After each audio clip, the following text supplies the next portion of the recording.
Demon Girl Tale of a Lax Demon Volume 3, Chapter 0. The country was falling apart, the earth as well, the sky as well. Even people's hearts. This barren land was unfit for human habitation. Because of that, the rulers of each country declared it forbidden territory, sending a large amount of human personnel, under the guise of pioneering criminals, and people who were arrested under the pretext of minor crimes were sent there. But the ones who were sent most were those with mixed blood between different races, people with deformities, people with the appearance of a beast or who had scaly skin, people with horns coming from their forehead or with reptilian eyes. Even though they inherited features from their non-human ancestry, at least one of their parents was human. Most of them had a human's feelings. Regardless, the humans who were disgusted by them gathered them up and drove them into the remote area. In order to live in this barren land, they killed, stole from, and violated their comrades. As their mixed bloods mixed ever more, they became a new race: black skin, black hair, silver eyes. They came to be known as their demons. They, who had inherited the blood of the non-human races, had stronger magical power than humans. Living in the barren wastelands as they were, they had forgotten how to empathize with others, doing nothing but quarrel with each other. The blood which fell from their battles polluted the land with resentment to the point that the rising negativity even reached the sky, blocking out the sun, devastating the earth further. Looking out at that country from an aging castle, a man gave out a slight sigh. This country has reached its limit. The strong oppressed the weak, and the weak took it as natural and accepted being oppressed. The strong people also took it for granted, and believed that the country would become stronger if the weak people were gone. The way things were going, within a few hundred years, the demon race would weaken and fall into ruin. The man diverted his eyes from the stormy town and walked through the corridors of the royal castle. A strong power is needed. It would be impossible to change the mindsets of the demon race. It was impossible to teach the demons, who only knew of robbing, to think of not robbing others as normal. There was no choice but brute force. There would have to be a mighty power to force both the strong and weak people to obey. At the underground altar the man went to, there was a huge summoning formation in place. The size alone was several times the size used in the demon summoning case, and hundreds of demons had been dedicating their magic power to it for a decade. But it's still not enough. If it were only normal summoning, several years of magic would have been enough. Of the greater demons that had appeared a long time ago, it was said that there were 3 of the master class. If one were to be summoned, no amount of preparations would give one peace of mind. If even a tiny mistake was made, it would spell the day of extinction for the demons. Is the progress going smoothly? When the man spoke to the demons working to pour magical power into the summoning formation, the large warlord-looking demon who was overseeing the operation kneeled in front of the man. Currently, we're at about 80% of the maximum prescribed amount. If we were to call even an archdemon class with the current magic amount accumulated, we could call 4 or 5 of them. I see. He understood what the warlord wanted to say. Rather than relying on the presence of some legendary class that was unknown, it would be easier to handle an archdemon who could do huge damage to a human nation just by being unleashed. He was able to do this delicate work because of his high intelligence, but as a warrior he would be able to match blades with a hero who would come if they released an archdemon. However, it would be useless. Destroying and stealing from humans would only postpone the problem of them only knowing how to deprive others. The man was tired. He had thrown away the notion that the demons would be able to stay calm if they took the territory of the humans, for they would surely fight each other to become rich. The man had given up hope for the demons alone. Keep working, no change in the plan. When the man sharply spoke those words, he poured out his magic power, said to be the most powerful amongst the demons, into the summoning formation. This desperate behavior caused the warlords, who had watched over him since childhood, to look down upon him with lonesome eyes, as they renewed their determination to follow him. Even if it takes my life, Demon Lord. The demons have no god, the strongest existence among the demons. Their Demon Lord is their god, and there was no stronger person. Still, the warlord dared to pray. He prayed from the bottom of his heart to the demon that would grant his wish. Before he knew it, his heart gradually calmed down. At that time, a certain demon was pouring a stupidly huge amount of magical power into the general-purpose summoning circle in the academy, and somehow broke it, managing to summon a massive amount of seaweed. At the same time, since then, she has been racking her brains daily over how to make use of the seaweed, even as she dried it with her attendants. Chapter 1, I Became a First Year Part 1. A half-waning moon floated in the bowl of the starry night sky. That night in the garden, surrounded by roses, a small wax candle was lit up upon a table. The person sitting next to it wore an indescribable expression. The rest of the people there didn't seem to mind such a trivial thing. The sounds of someone lazily pouring tea, the sounds of the teacups filling up, and the sounds of breathing were all that could be heard. It was a quiet and enjoyable tea party for everyone. Well, everyone other than me. "Yeah, Russia-sama, would you please stop clinking the cups?" The silver-haired beauty, Millen, suddenly cried out and stood up from her seat. "But it's dark. My eyesight in darkness isn't much different than a normal human being. Although my eyes don't get tired and my vision doesn't worsen and I can see magic and read faraway characters, something like night vision isn't part of my demonic powers. I've been worried about dry eyes. Recently." Clack. I put my cup down, but since it was dark, I accidentally knocked a plate flying. The maid demon, Tina, caught it immediately, returning it to its position under the cup as if nothing had happened. "How unrefined. Are you even an aristocrat? Are you even a demon?"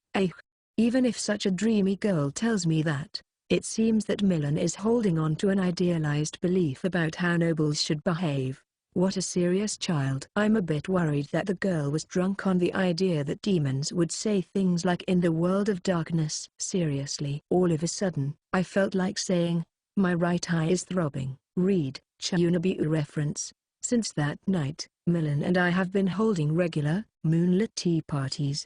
There were no human participants. That is, this was a tea party for the non-humans that lived in the Holy Kingdom. By the way, even with their reduced numbers, Millen had her maids in attendance. I also brought my attendants along. Those children devoted themselves earnestly as my attendants, melting away into the darkness, so it's hard to tell if they're actually here.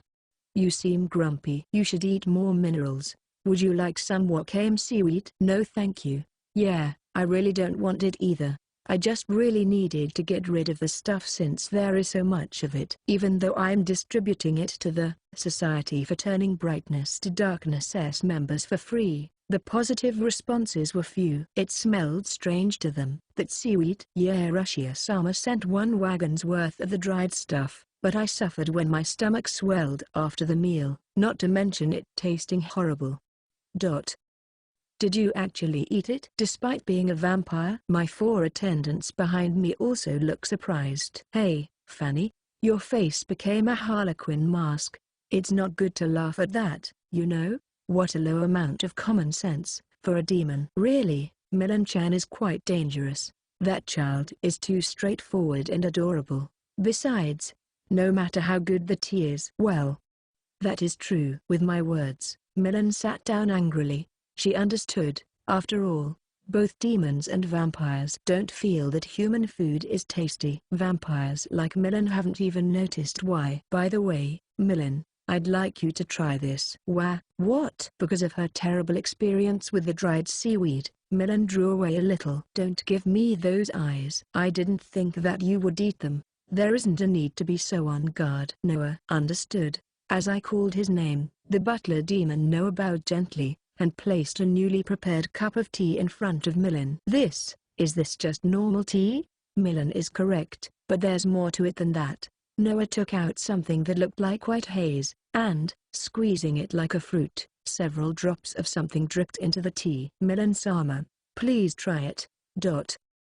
Millen narrowed her eyebrows in suspicion. Well, go on. Although it was obviously suspicious, as she understood how strong Noah was, she knew it wasn't possible to refuse his suggestion. She accepted with a smile, and a sama. Millen timidly put the cup to her mouth. There, flavor, made her eyes open wide, and I could see my reflection in those beautiful purple eyes. How do you like it, Milan? The taste of a high-quality soul. Finally, with the help of my 4 followers, I am at last able to improve my eating habits. To get rid of the likes and dislikes in the souls, we used the wisdom of ancient cooks and chose to mix them up. Thanks to his unleashing ability, Noah has made great contributions to producing this exquisite taste. So this really, she might have remembered the taste. Milan was surprised at their soul-tasting tea, quickly gulping it down, setting aside her noble behavior. Do you have any more? Milan seems to have liked it quite a lot. But I'm sorry, Milan, at the moment, I can't easily give away a soul with karma as deep as this traitorous 40-year-old priest. In his youth, this pitiful man had no money to hire a healer to save his younger sister, who died from illness. As a result of his deep affection for her, he resented the church, and tried to drag innocent believers into his multiple-decade revenge plot on the church. When Fanny was taking a night stroll, she came across this present and took a slice of it. When I patted her on the head and praised her, Fanny looked innocently happy. Besides the harlequin mask. Is that so? As Milan gave a dejected expression, I jumped into the main topic for the night. As I was saying, you should come take a stroll with me tonight, Milan. A purpose of tonight's tea party was to try to teach the vampires the taste of souls, and also to feed the animals. The other purpose was to have Milan and her underlings manage some of the underground community in the Holy Kingdom. I smiled sweetly at her with a demonic smile, and grasped her hands as I unfurled my wings. After this, we'll teach you how to differentiate between the deliciousness of souls. Although we moved to the royal capital for the sake of going to school, there's been practically no change to our lives. I get to have Shelley's fluffy sweetness during reading lessons, and I was forced to have etiquette lessons with Betty. It seems my opportunities to play with them have increased. And now we come to the problem, which is the talk going around the Magic Academy. I expected there to be issues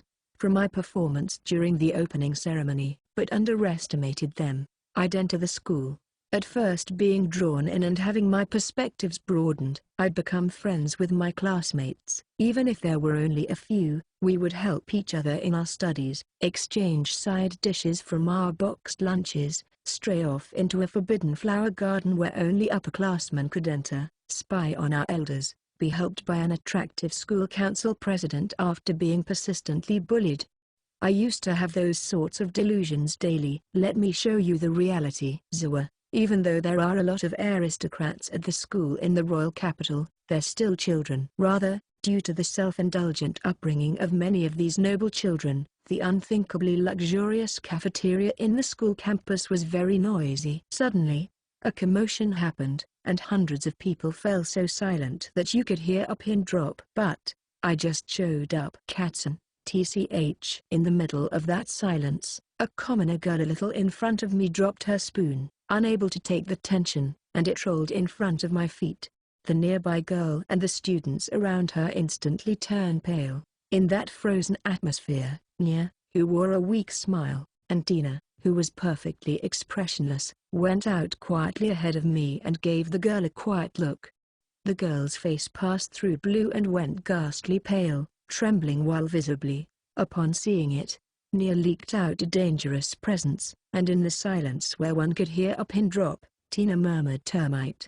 Under her breath, not good, this no good servant. Why did they become like this? Yep, it's my fault. Although all students are supposed to be treated as equal, regardless of whether they are nobles or commoners, a girl who was cherished by the royal family, with the wealth and power of a ducal house, who was their princess, their face of diplomatic relations for the Holy Kingdom, who displayed the power of a saint, and was treated by church officials like a tumor.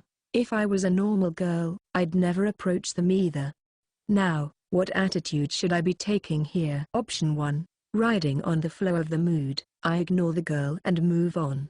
Actually, this would be the least harmful thing to do. There, evil Ojusama, route is a straight ahead. Option 2, I pick up the spoon and hand it to her. Although it sounds good, to put it bluntly, it's just self-satisfaction. If I get careless, both she and I will be judged by the surrounding people. Option 3. Leave no witnesses. Although this would be the easiest to do, it's a poor choice overall. The result, the first option. Well, whatever. Properly thinking about it, things shouldn't change too much. It's necessary for me to behave like a human, for the sake of my peaceful life. After all, an inconspicuous life is for the best, really. That being the case, when I tried to pass right by in my prickly, Tson, Duke daughter mode, I felt the release of a little demonic magic from Nia, who was eagerly playing the role of a rough-mannered guard. I instinctively did a hand chop to the back of Nia's head, and she hits the floor. Again, the dining hall became painfully quiet. I've done it again. A large shockwave moved through the air from the swing. If I acknowledged it, it'd be my loss. Still, Nia is sturdy. Despite me having loaded enough magical power to shatter the thin bedrock, Nia lightened the blow considerably with absorption. She looked up at me and sulked while rubbing the back of her neck. Sorry for the commotion. Saying that before anyone else could play the straight man and correct me, I hurried to the back of the dining hall. My daily school life went on like that. Let's pray to not enter a suspicious route. Chapter 2. I became a first-year student. Part 2. Yeah, Russia was in the Magic Academy. To be more specific, in the luxury suites for elite students at the Magic Academy's Royal Capital campus, the salons. To say nothing of normal students, even teachers can't enter the salons without permission. Only those directly connected to the royal family can enter, along with other royals and those from upper-class noble families. Although Betty, who's from a Marquis family, is allowed to use it, Shelley, who is from the house of Earl or Aileen, only just barely made the cut. It's that kind of uptight place. Yerusama, say RN. Because I was unable to use the normal cafeteria due to certain circumstances, I had my food delivered to the salon and have been having my meals there. A side note, it's actually completely okay for my 4 attendants, demons, and I if we don't eat, but Shelley and Betty were worried about me and came over to eat with me. Right now, I'm currently having a meal with Shelley. If you want to know why, I don't know. You should tell me. Yeru is amazing. Everyone knows how gentle of a child you are, Yeru. Gentle child? What did you see of me to make you think that? While Betty was saying that kind of thing and I was, ah-ing, the goth-looking young lady with black hair and a tidy look grabbed the husk of a lobster-like shellfish and pointed it at my mouth. What should I do? But I'd be lying if I said I wasn't having fun. Having lunch with the 3 of us in identical uniforms was a scenario I had long yearned for in the dream world. The uniforms aren't too different, either. It has a big ribbon tie and an indigo blue 2-piece with a skirt. My first time wearing one, and short enough that my calves could be seen. While Shelley was her usual self, Betty was fidgety and couldn't calm down. If someone asked me why, I'd say that it would be because there was someone watching the 3 of us with an amused look. You all seem to be good friends, yeah? Timothy Kun, 17 years old, the first imperial grandchild of the Holy Kingdom Tata Yudo, or as he is commonly referred to as, Prince Sama. As ever, there was a giant fluffy aura around him. Even though he's such a disappointing prince, he's a pretty boy with rosy cheeks like Elise Sama's. No, wait. He's older, so because his appearance could be said to be that of a pretty young man. T.L. Bishhoun, it's a feast for the eyes. T. Timothy Sama, here, would you like to have tea too? I know how you feel, but calm down, Betty. Members of the royal family would normally get engaged at the age of 15 and then marry at around 20 years old, and yet, despite Timothy Kun being 17 years old, he doesn't have an engagement yet. And there haven't been any rumors going about, either. Well, thanks to that, all the older girls were in a tizzy. He's filled with fluffiness. Though, while it's all well and good to desire the Prince Sama, there were all sorts of fairy tales spoken of by the commoner girls that the prince would fall in love with at first sight and they would eventually become queen. Though, given the minimum standing that a family must have to use this salon, where Betty, who is 10 this year, is just barely within the range of being a contender, it can't be helped that she would be considering it. even though he's only filled with fluffiness. Am I welcome? Without a single change to his comfortable tone, Timothy Kun came over to our table. Other than that rule for using the salon, in the past, there was a noble who brought scores of maids along with them in the past to attend a tea party. Since then, the salon has been barred to attendance, and it has been arranged that students will brew their own tea. For me, who is naturally clumsy, it has been decided that Shelley will help me brew the tea instead. Thank you. It's delicious. It's nothing. It's thanks to Yaru-sama that I have this opportunity. Hey, Shelley. Even as a joke, there's a prince of the country here. Stop making such neglectful remarks happily. By the way, Betty can't brew her own tea for the same reason as me. Ahaha, that's why we love you, Yarushia. I don't mind Timothy Kun, either. I worried about the future of this country for a moment. Perhaps he's grown up. Timothy Unisama, pardon me, come and join in. I ran my mouth off without thinking and changed the topic. After all, that kaihaha and yufu atmosphere is something that he doesn't understand. Yarushia is like a younger sister to me, but it's quite strange. When I went to the dining room, it seemed that everyone was less tense. TCH. At Timothy Kun's remark, Shelley and Betty put on delicate smiles and stared at me. I seem to be feared. Given such a thing, no matter which child he keeps company, Timothy's better be searching for a queen candidate quickly. While I thought of such rude things with a smile, Timothy Kun replied to me. Anyways, the people in the castle have been telling stories about Yarushia. Isn't that strange? Yes, Timothy Nisama, it is strange. I said that while meeting his fluffy smile with a smile of my own. I don't know why, but it seems he was told to come here. Shelley's eyebrow jumped up with a pecan instantly. From outside the salon, Tina's anger leaked out slightly, but I didn't worry as it wasn't the first time they'd had such eccentric behaviors. Those people in the castle, even if I said that I would introduce those girls to Timothy Kun because they wanted to, although he would become scared of me, the healing effect from him would still be enough. With Timothy Kun having such feelings, the fluffy smile ended as we looked at one another. But the real problem is his younger brother, 4th grade brat Rick. My 4 samurai aren't always around me, the children who didn't pass the magic power test. When I was in classes they were to accompany me at all times instead of attending their ordinary schools.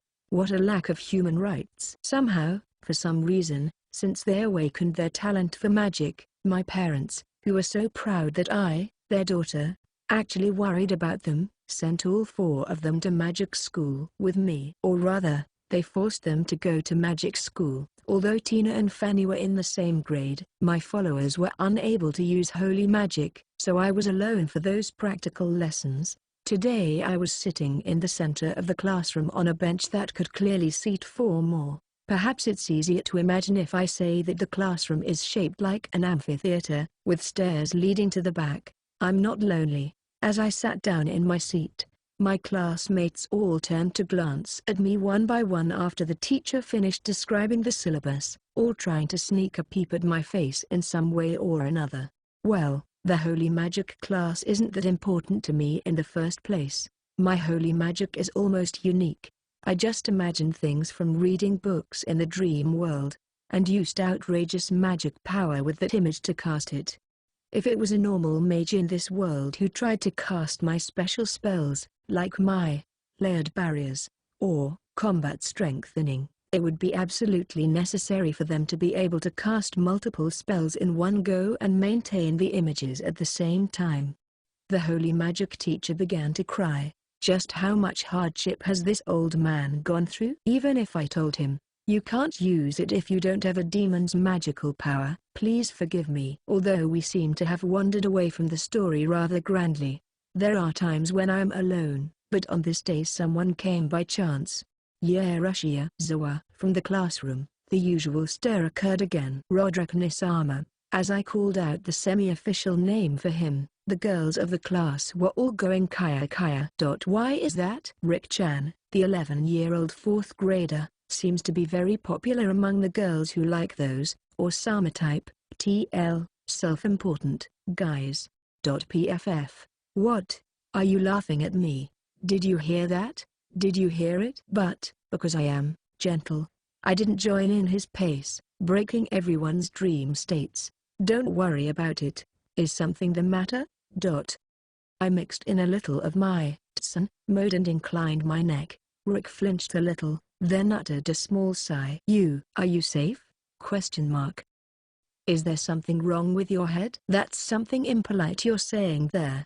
You brat. For Nisama to worry about me this much, how foolish. When I turned away from him with my real sun mode on, Rick forcibly grabbed my arm and turned me back around without flinching away. I did not say such a thing, he said, as he stared into my eyes squarely. Also, to grip my arm so suddenly. That's because Russia is such an idiot. What the heck? He's not making any sense. As he's gotten older, he's gotten pushier. Although we are basically prince and princess. Do you not know what situation you're in right now? Actually right now, all over the class, I can feel everyone's gazes. And now I'm another step away from getting along with the rest of the class. Come with me.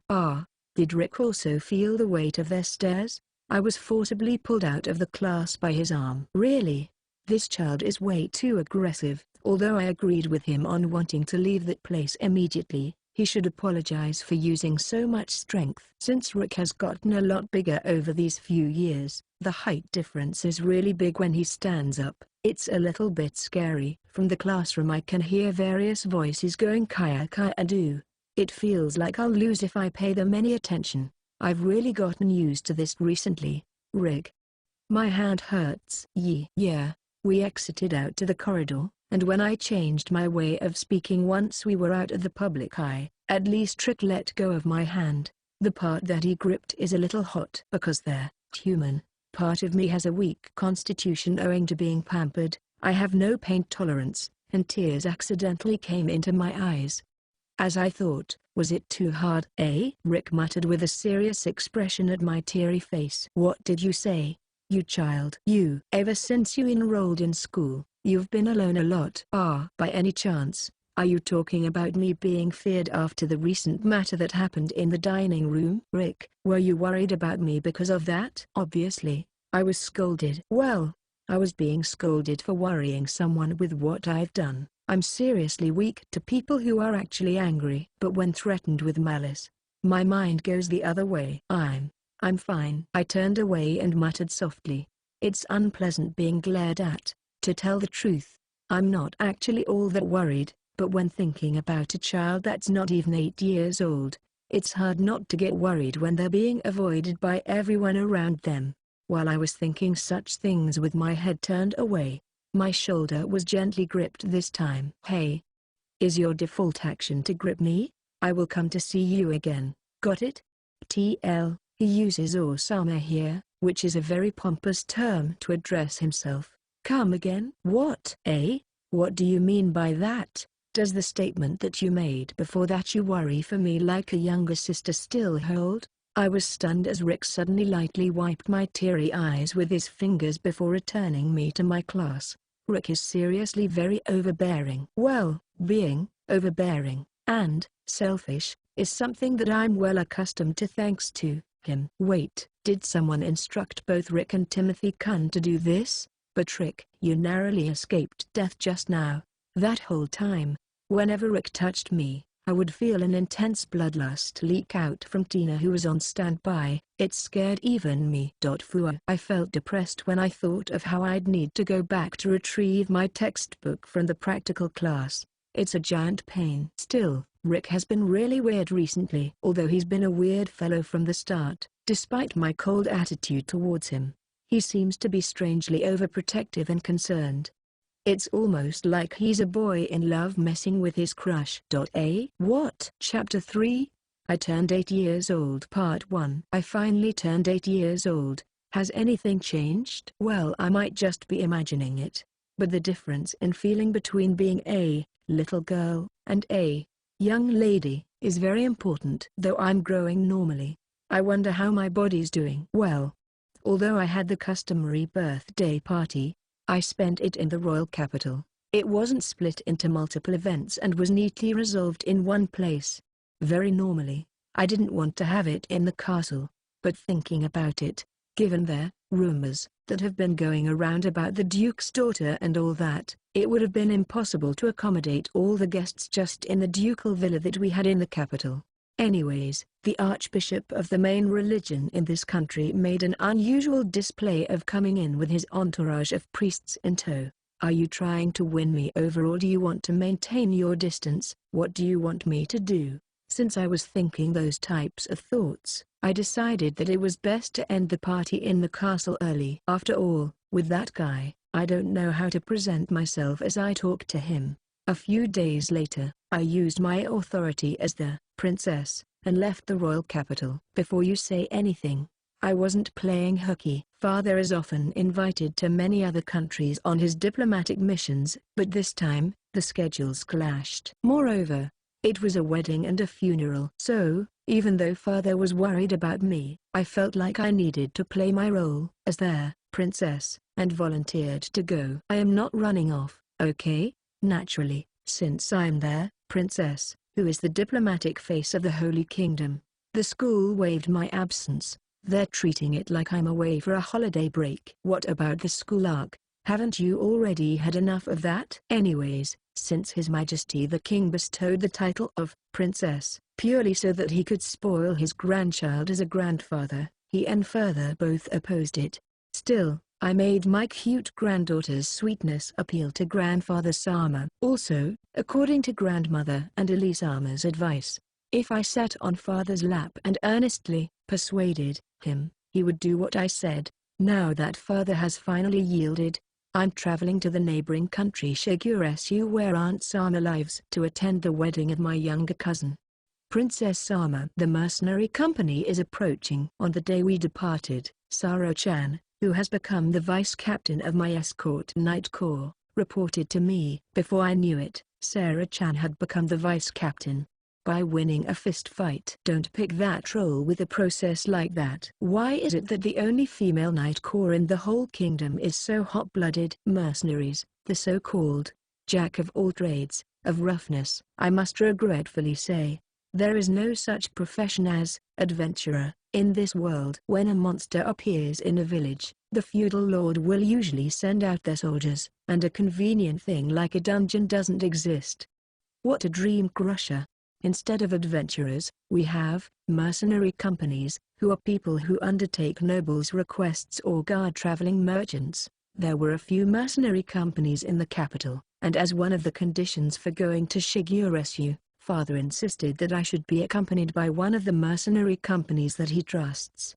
In the end, the guards accompanying me to the wedding are as follows: female escort knights, 15 members, kingdom soldiers, 20 members, cooks and caretakers, 8 members, mercenaries, 18 members, and with the inclusion of my 4 attendants, the total rounds off to 65 people. That's a lot, you know. No, even as a representative of the country, isn't that too many? Among the caretakers, Vio is accompanying us at Mother's request, an impeccable choice. No matter how capable, Noah and Tina are still children. As for Bree-chan and Sarah-chan, for the sake of showing off to the Shiguresu Knights, they've been practicing their flashiest drills. Yup, I can see why Father and Mother would be worried.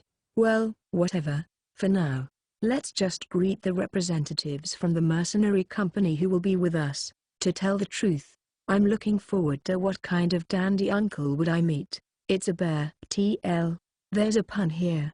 His name basically means bear man and he looks like a bear. Princess San, we've arrived. Please leave it to us to get you there safely. I'll be in your care, Bear San. I gave away my thoughts when I replied too quickly, but the mercenary troop leader, contrary to what I thought would happen, seemed rather pleased that I had addressed him as plainly as Bear San. It seems that God hasn't abandoned me. I'm a demon who prayed to God, and at last salvation has come. Lucy. Note, a kindly reminder from last volume. Yeah, Russia, greater than Lucia, greater than Lucy. Noel? That's right. The one who bravely defended me, my lovely and cute Noel-kun. We meet again after 2 years.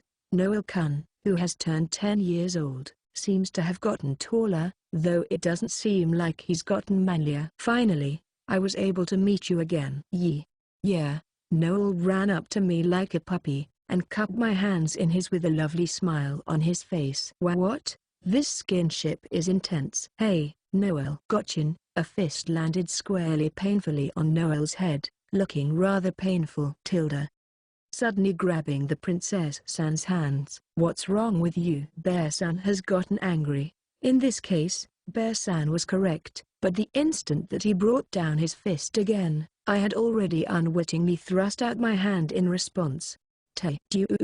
He. After my forehead poke, Bear-san and Tina both clasped their foreheads and squatted down. Since Noel was holding my hands, Tina approached with a strange look on her face, so I gave her a forehead poke too. By the way, the difference in magical power put into the forehead poke between Tina and Bear-san was about 500 times in magnitude. How dangerous! How dangerous! It would have been a huge disaster if I'd made a mistake between my right and left hands. Bear-san, Noel is a friend of mine, can you forgive him? Even though I asked so modestly, Bear-san and Tina both didn't move from their crouching positions, and Bree-chan and Sarah-chan were grasping each other's hands in fear. It seems nobody listened to me. Wow, as expected of Saint Sama. I haven't received a good strike like that in 10 years. Bear-san, who resurrected unexpectedly early, let out a hearty laugh. Viva la Saint Sama! Thanks to that common-sense-defying phrase, as expected of Saint Sama, it was ignored. But, Noel, even as a friend of the princess, that's no good. I apologize, this fellow is still a newbie. I'm sorry, Lucy. Sama. He got scolded. That look on Noel is cute. It was an unexpected surprise. But as this mercenary troop captain, Baba.na.bars. As Bear-san said, Noel was a newbie that joined 1 year ago and they had high expectations of him. Well, that's natural given Noel's absurd talent. By the way, Noel, why did you join a mercenary company? Well, I wanted to become strong, Noel said while stealing glances at me. What's the matter? As a boy, I don't think it's shameful for you to want strength, do you? No. As Noel was fidgeting shyly like a small animal, Bear-san gave a broad grin and violently pat him on the back. Men ought to be like that. Make sure to support Princess San. Yeah, got it. Do your best, Noel. Why yes. Noel answered my encouragement with a smile, his cheeks flushing bright red. Yep, Noel is cute. I wonder if I can get him to work for me instead. Thus, our journey began. Traveling to the neighboring country Shiguresu usually took about 2 weeks, but so as to not have me endure sleeping outside, the journey took 3 weeks as we went to the various inns on the way there. Although I thought that it would be a smooth and peaceful journey, around the 10th day of our travels, our traveling party finally encountered a monster. Goober. It's a hippo. Be careful, said Bear-san, as he took the mercenary troops out ahead of us while the escort knights formed a protective line around me. Even though Noel didn't head out to the front lines, Bear-san had him use his support magic on the swords of the middle line of guards. Vio had been teaching Noel holy magic and household magic during the journey. Incidentally, I couldn't teach him. My explanations were overly vague, and he couldn't understand it at all. Sniffle. The yellow hippopotamus was reasonably strong, but somehow or another they managed to repel it. Still, it really was a hippo. I really didn't think one would attack a traveler. I wonder if it was driven out by the elves of the forest.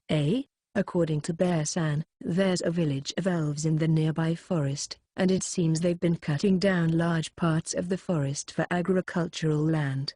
We technically rule their land. Are you okay with that, people of the forest? Cut it out, you Saldifucus. TL, see early chapters for reference. They're so different from the elves of my imagination. Well, after another 3 weeks we safely arrived in Shiguresu. It's my first time in a foreign country. I wonder what kind of country Shiguresu is? By the end, I wasn't able to talk much with Noel. Chapter 4.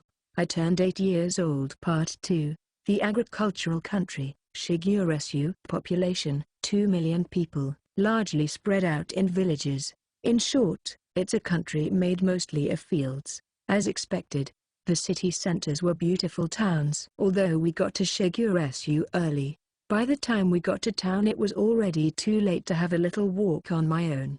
Princess Sama, this baked potato is delicious. No, no, this sorghum is so sweet. There's freshly harvested raw white asparagus here. You guys are fully enjoying this as a vacation. Huh. In the middle of the village road we traveled, there were open-air stalls strewn all over the place, and my escort knights jumped at the chance to go shopping.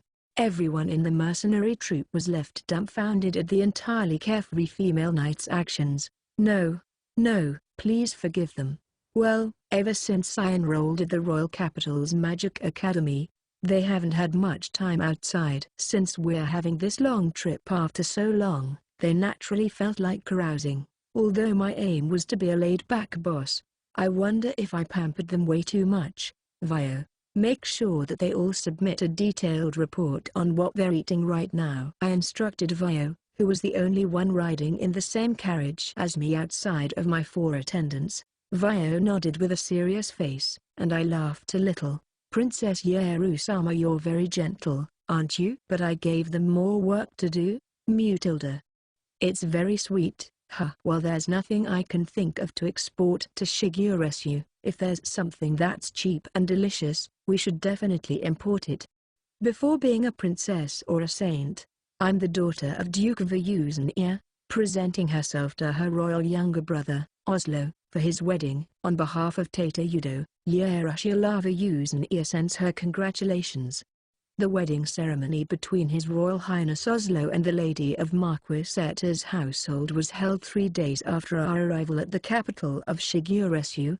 Although it wasn't especially showy, it was held in the royal castle, the largest in Shiguresu. The various royal families were announced in front of the rest of the attending parties. After that, there were 3 more rounds of greetings in total for those present for the wedding reception. 3 rounds of greetings, with all 3 rounds between the same people.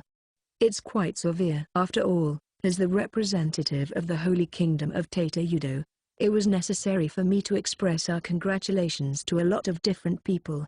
Yeru-chan, great work, it went splendidly. As I finished the greetings and was about to go back to the venue, the Queen Sama came up to thank me and tightly hugged me. Thank you very much, Queen Sama. Fufu.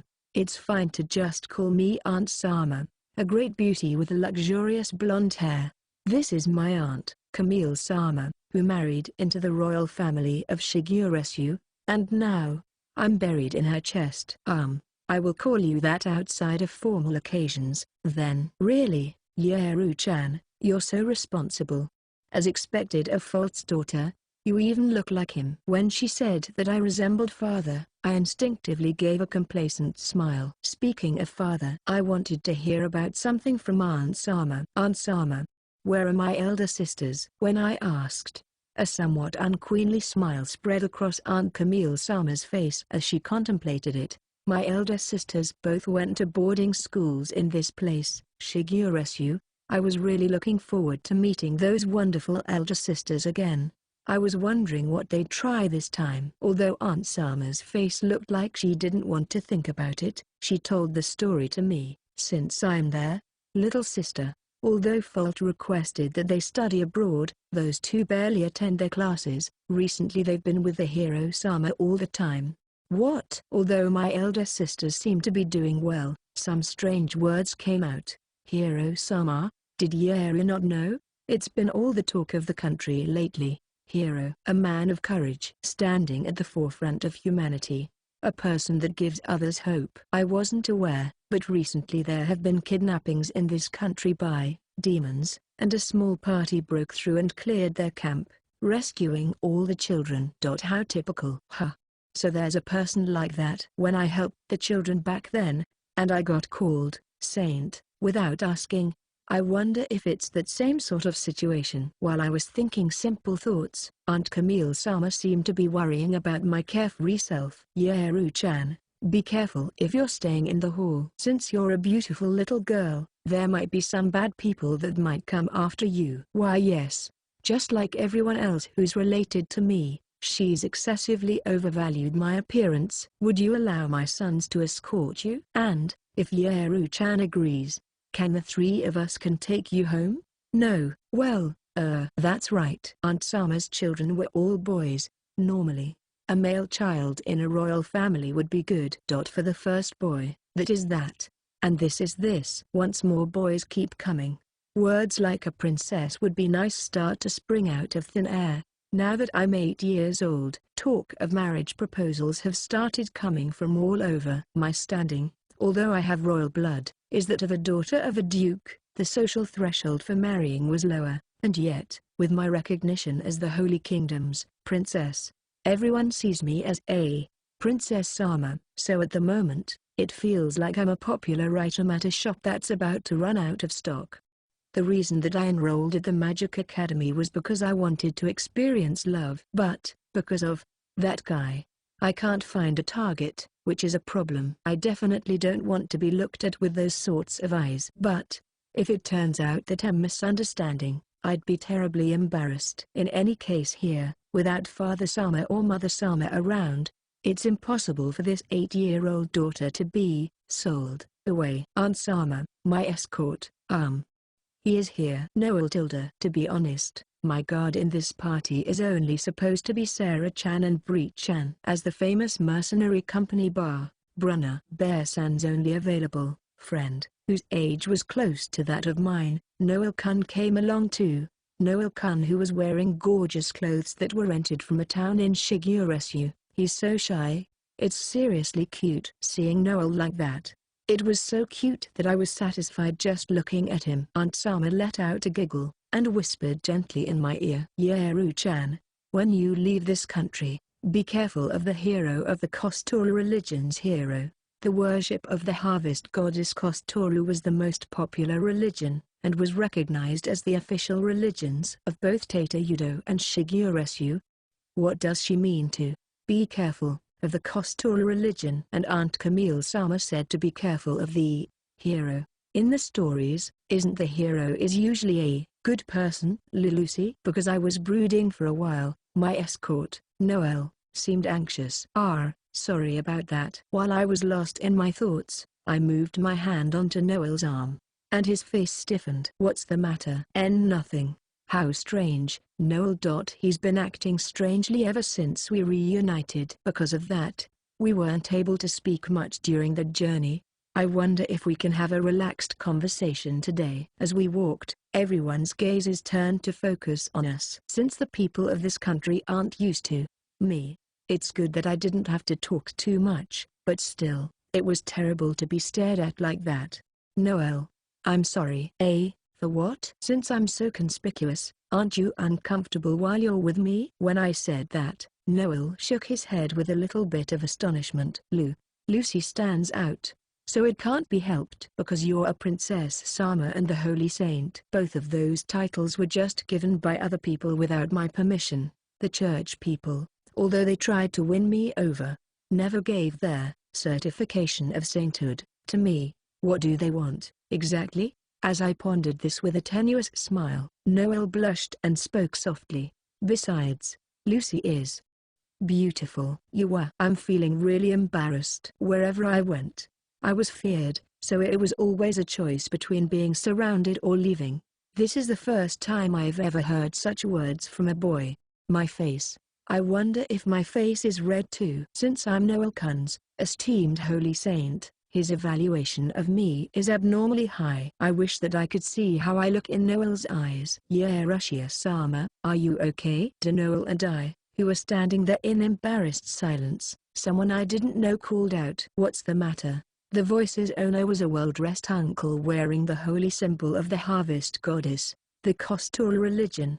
I'm the High Priest Callisto, of the Kostoru Church in Shiguresu's capital. I wanted to speak to you, to give Yarushia-sama a message. Greetings, Callisto-sama. I am Yarushia Lava Yuzen. I instantly switched to my Duke's Daughter mode. But, High Priest, I completely don't know what level of position that is. The thin 50-year-old uncle that doesn't seem to be doing so well. Today I'd like to introduce someone to Yarushia-sama.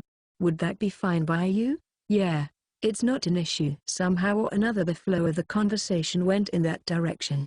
As Aunt Camille-sama's advice crossed my mind, Callisto-san sent his gaze behind him, and several men and women came over. As you may know, this is their hero, Alfonso. It arrived. The Hero-sama, Chapter 5. I turned 8 years old Part 3. The hero had dark hair and eyes. He was a man of medium build that looked like he was in his early 20s. That's the Hero-sama. Although he's a bit charming right now. It's too bad. You should come back again in 10 years, youngster. You either fancy adult men, or fancy schoolboys. There is no middle ground. Well, it doesn't matter. What a pleasure meeting you, oh beautiful princess. I am named Alfio, and while I am very boastfully called a hero by other people, Princess Sama, I would prefer for you to call me Al. This is the hero? Alfio knelt in front of me, and was about to kiss my hand. Right before that happened, Noel cut in and stopped him. A threatening atmosphere almost engulfed us immediately, as Alfio stood up instantly, and looked down upon Noel from above with a bright smile on his face. Princess Sama seems to have an excellent night. Although he had a bright smile on his face, after hearing Aunt Sama's words, it clearly seemed somewhat off. For now, even as I gave Noel a thumbs up in my heart, I should return his greeting as if nothing had happened. I am. You Yerushia lava usen ear. Seek grap.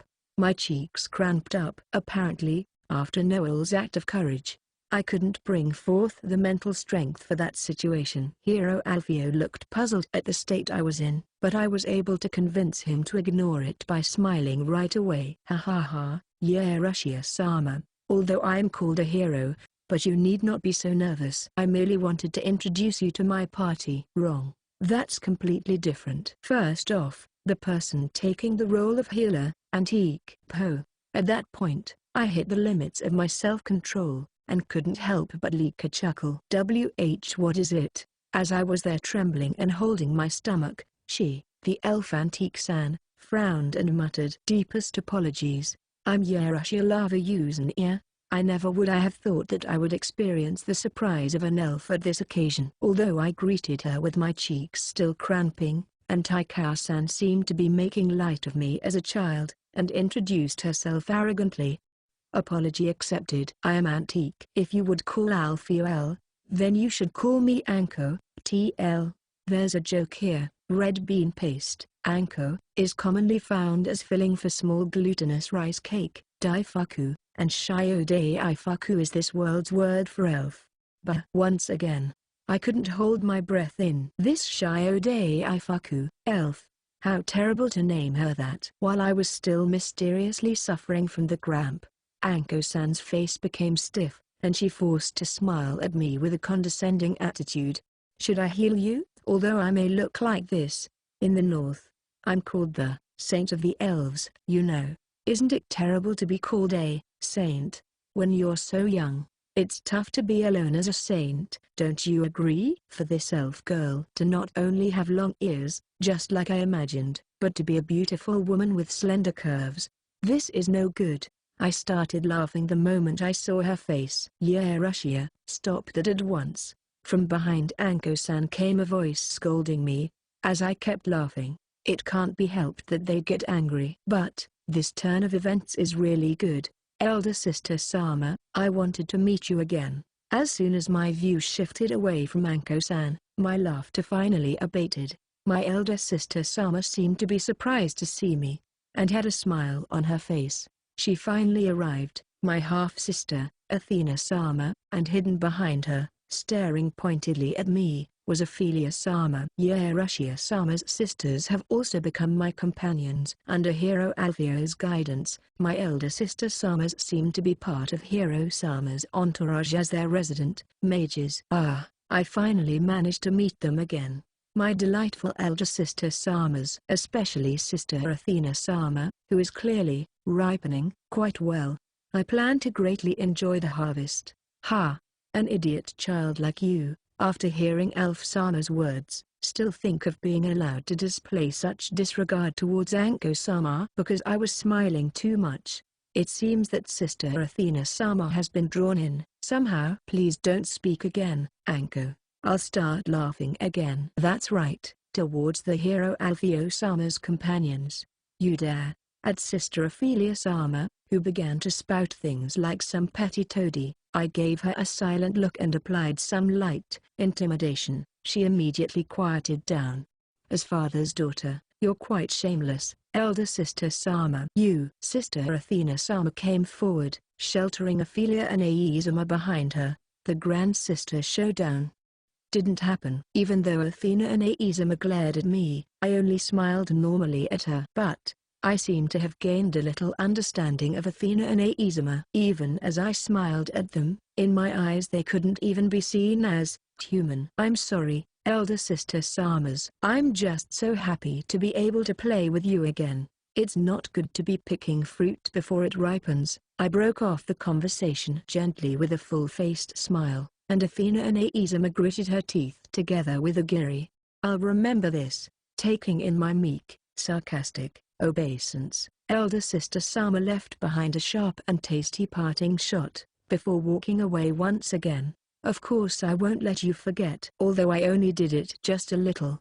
I wonder if I messed with her too much. Hiro Sama and Anko-san both followed behind my elder Sister Samas and left, while Callisto-san blanked out in surprise at what happened, and, after giving me a panicked bow, turned away to follow them, saying, "Yeah, Russia-sama, the year after the next I will."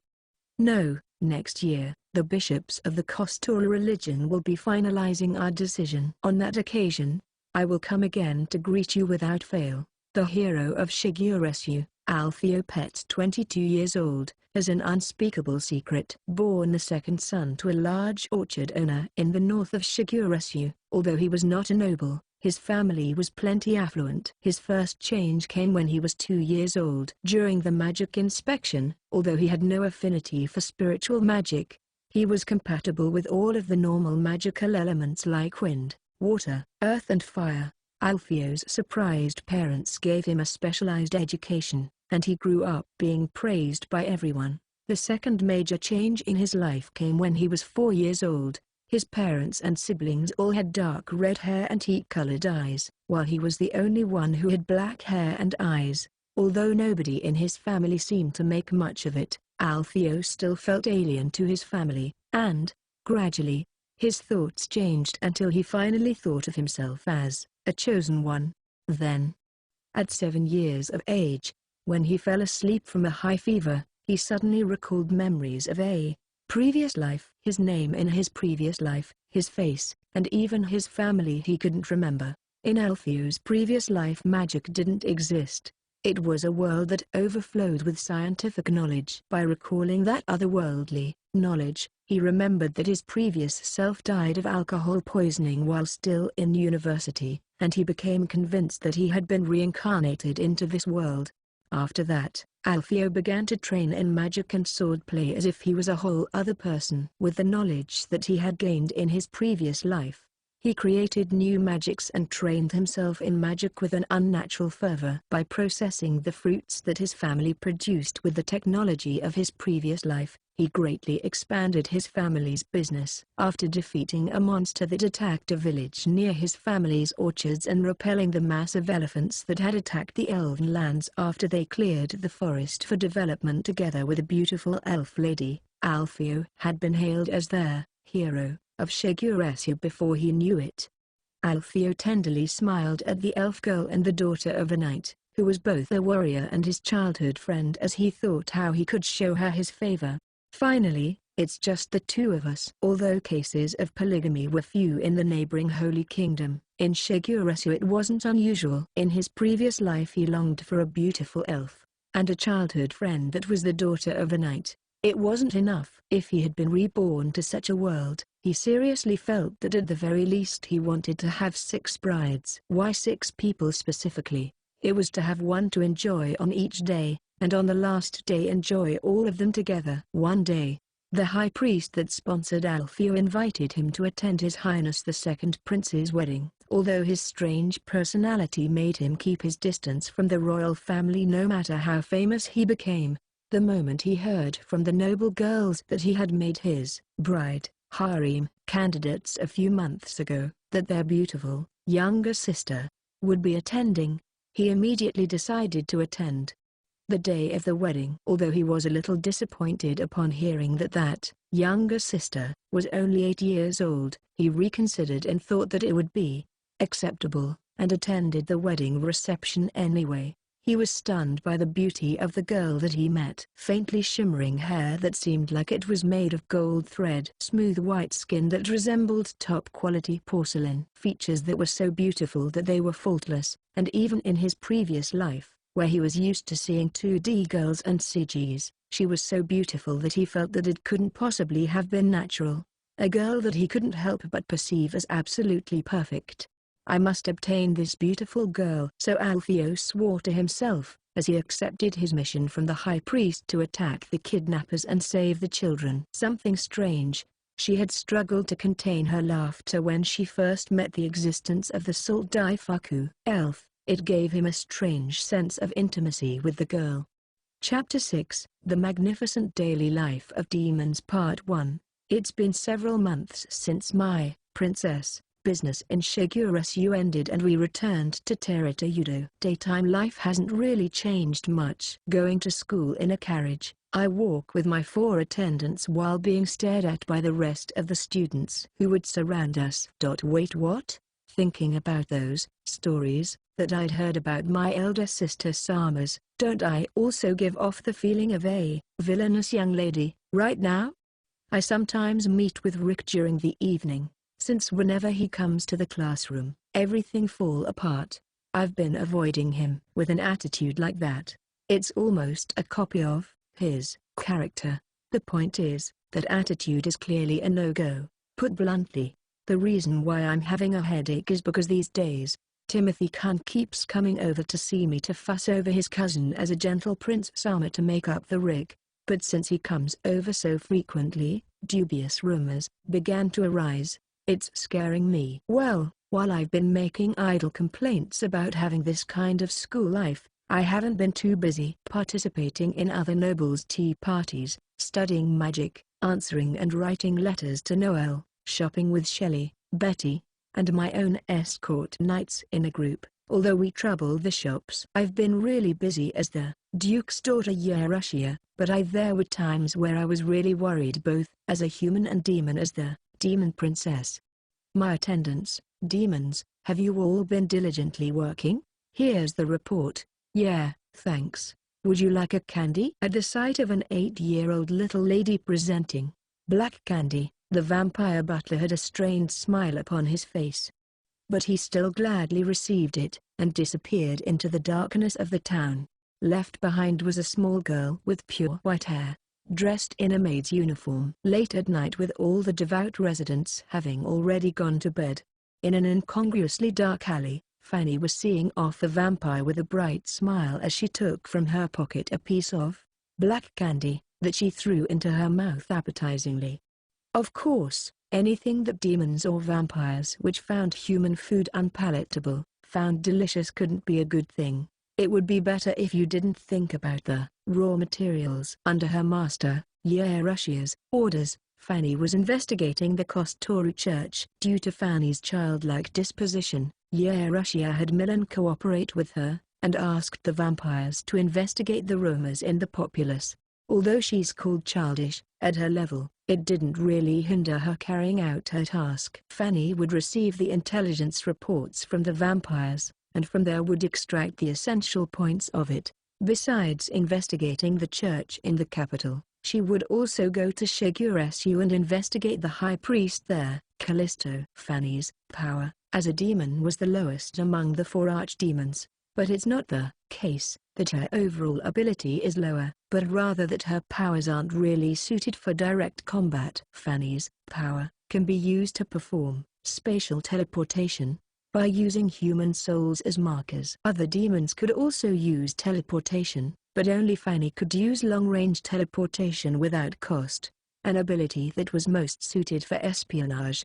Yerushia was even more unusual as a demon, since she has no ability, but an enormous amount of magical power. Is something wrong? In the church of the royal capital, nothing was out of the ordinary. Although a little bit of embezzlement and dishonesty were found, The kinds of intel that the master was looking for didn't exist. Fanny didn't know if Milan had received any other instructions to deal with the matter from her master. However, the one thing that worried her master was High Priest Callisto of Shiguresu's church. Although on the surface there weren't any problems, the aforementioned heroes party was being dispatched on unusual tasks. The contents of the requests were all proper, and the heroes also diligently performed their contents. However, for someone like Fanny, who sensed things through people's nightmares, she thought that what she saw was very unnatural. Why are so few people being helped? The heroes received the request to find a few children and rescued them. But,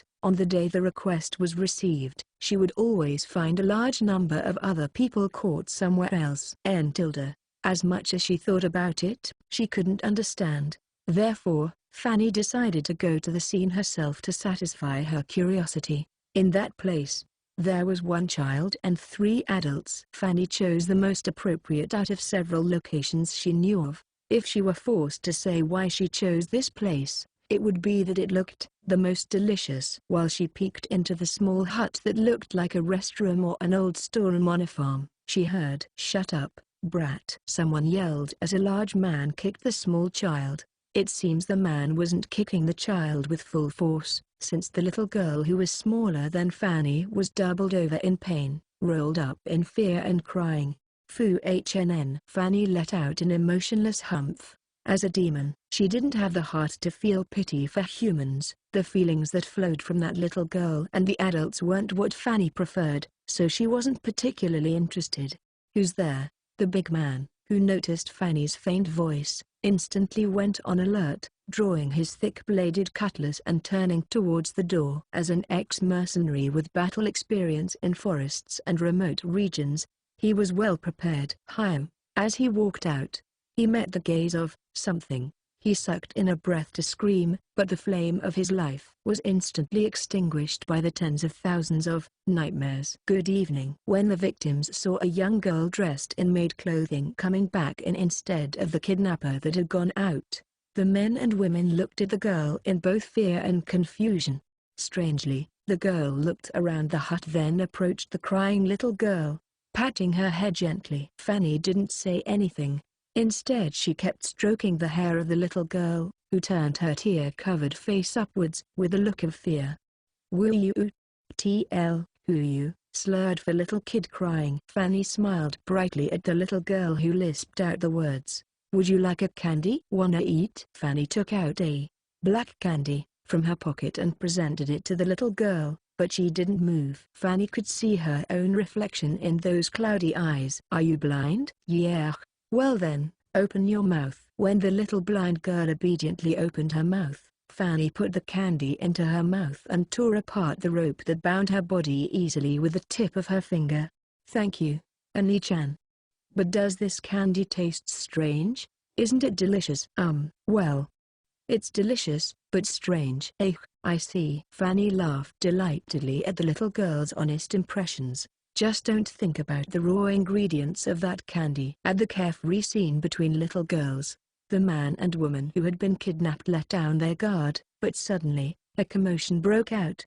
"Oi, missy, before that man comes back, cut the ropes binding us." "Leave that brat alone. Cut the ropes binding me. Hurry." Fanny turned around with an annoyed look towards those men and women. "Are you not this child's parents?" "No. We don't know that brat at all." "That's right. So missy, hurry up and cut these ropes." At that answer, Fanny instantly lost her interest and began stroking the little girl's hair again. "Oi, wait, what are you doing?" As the little girl was getting scared from the adults' voices, Fanny's smile began to twist. Annoying. Fanny stood up and walked towards the men and women, finally answering their calls for help. The man couldn't conceal his irritation even though he looked glad. "Now, bio." As he started to say something again, Fanny struck the man's head, instantly crushing it. The blood and flesh splattered onto the face of the woman next to him, dyeing her red. Just before she could release a scream, Fanny tore her head off at the neck. After a second of soundless screaming, the light faded from the woman's eyes. "Ani-chan, What's happened? What happened to the other people? They fell asleep. Is that so? What a strange smell. That is the smell of death, as Fanny had a self-satisfied face that said, "Hey, I said something cool," while the smell of blood hung in the air. The blind little girl inclined her neck, and muttered, "Why is that?"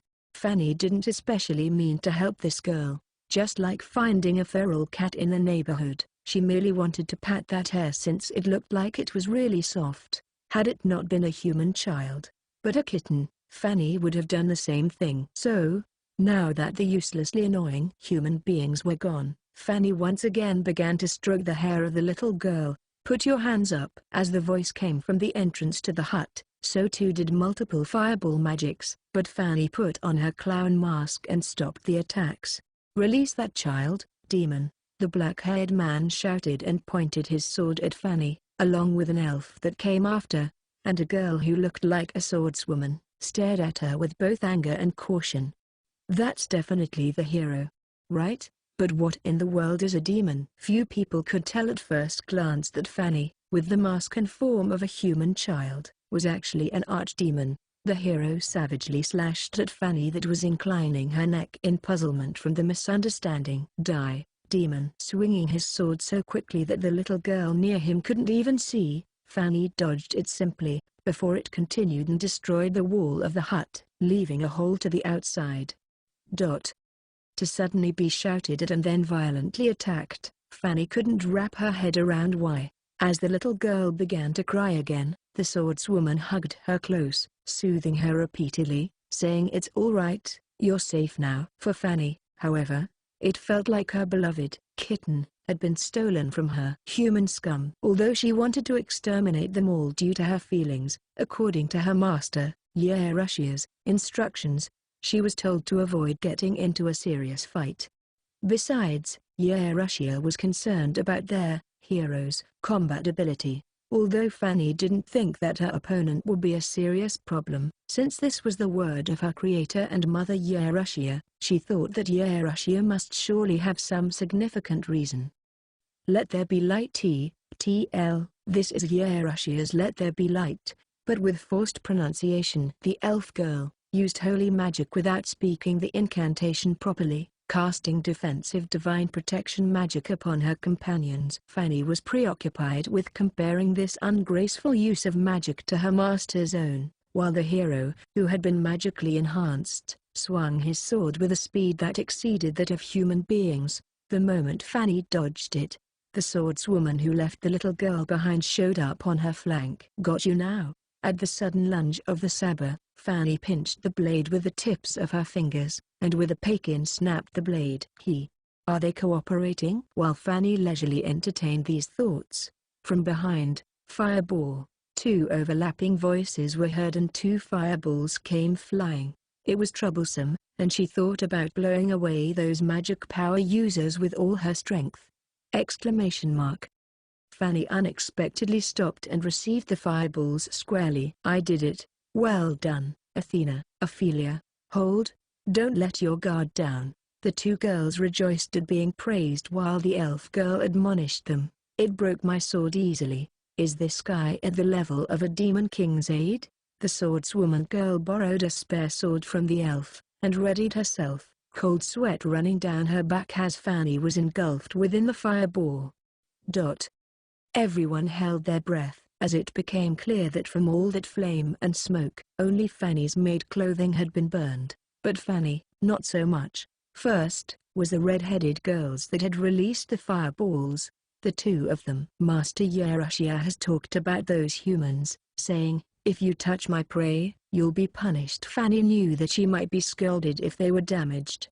"I'm going home." Punishment was scary, since she didn't originally plan to fight. After giving the little girl a reluctant look, she rapidly left that place. Did she escape? The heroes, after that strong demon retreated, finally let out the breath they didn't know they'd been holding and sat down. She was strong.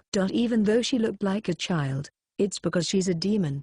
There are tribes of them that are small-sized. The child. Rushing over to the child that the swordswoman had left alone, the little girl that was constantly crying and calling out for Ani-chan. Once the hero's party discovered the corpse of the woman in the hut, it seemed that she was an awfully kind child, mourning for the woman's death.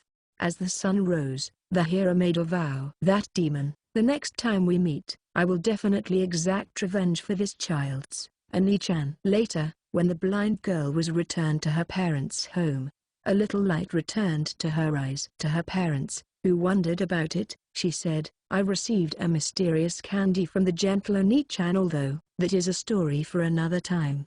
Chapter 7, The Magnificent Daily Life of Demons Part 2. Yerushia's attendants were students too, and so they also had to go to class, and so couldn't always be at her side. This was especially for the case of the twins, who were in a different grade level. This often separated them from their master. Outside of the regular meeting and reporting appointments, two girls were seated at an outdoor table of the Magical Academy's cafeteria. One was a transfer fourth-year student, a brunette with long hair and silver eyes, Nia. The other was a new first-year student with blonde curly hair and green eyes, Tina. They were servants of the Duchess of Vyuzhnia who had been causing such a commotion this year. Although they tended to be overlooked, since they were at the side of such an unapproachably beautiful lady, they, along with Fanny, were widely recognized as beautiful as well.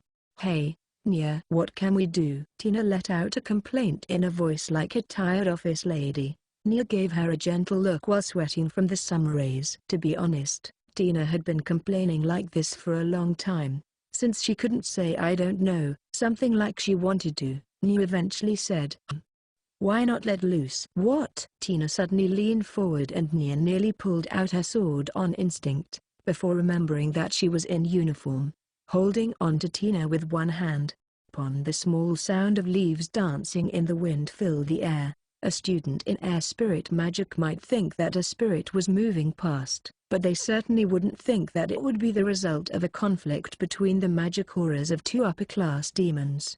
There, Yerushia-sama is a cat type, she'll slap you if you move so suddenly. Is that the case? Tina puffed out her cheeks in dissatisfaction. Tina's problem was that even with the overflowing love for her lord, she felt like it was leaking to someone else. That's about right, Nia nodded at Tina's muttering. Nia knew, however, that this wasn't correct. Her love overflowing wasn't a problem unless somehow she was leaking love, but she had long ago given up trying to argue that point. How had things come to this? They'd known her since they were powerless demons. This place was just so much stranger than their demon world. Nia had merged with the human soul who called herself Ninette, and had inherited her memories and emotions. Disrespectful feelings against their lord existed in them. Even though Nia had eaten the emotions of hatred, some of them were closer to love of herself, which fit with Nia's originally relaxed personality. Regardless of the content of their conversation, since they were two famous girls in the academy talking with such terse expressions, it couldn't help but attract attention. Although they're usually avoided due to their actions, because their cold attitudes were seen as being because of their loyalty and due to their pleasant attitude given to their lord. Those two had garnered popularity in the school, regardless of gender. Tina, who was sipping her tasteless tea, slightly moved her eyebrows. She felt the thoughts in the eyes on them and looked curiously at Nia. Ready to go again? Nia said in a relaxed tone, still narrowing her eyes a little. Tina and Nia left their tea without a word, walking side by side after standing up. Fanny had an excellent ability, but her personality was childish. Noah was talented at everything, but after fusing with that human soul, he began planning happy events for Yerushia. In that respect, these two were serious not only in work, but serious in life. When it came to actions to be taken in human society, they trusted each other the most. In the school, there were not just teachers and students, there were also many guards due to the many nobles. Some of the nobles bring followers like Tina as well. Besides them, there were a considerable amount of external presences in the school, such as suppliers of food and supplies, or merchants who came to speak with the teachers. The two girls slowly walked through the academy until they entered an old classroom which the school wasn't using. Tina frowned and tensed her mouth. Quite a lot of dust footprints were left behind as the two girls walked in. The classroom was covered in dust. That's probably not good. No need to worry, though, Nia said in a calm voice as the two began waiting in the classroom without desks or chairs until finally, the person they were waiting for arrived. Are you Ninette Sama and Christina Sama?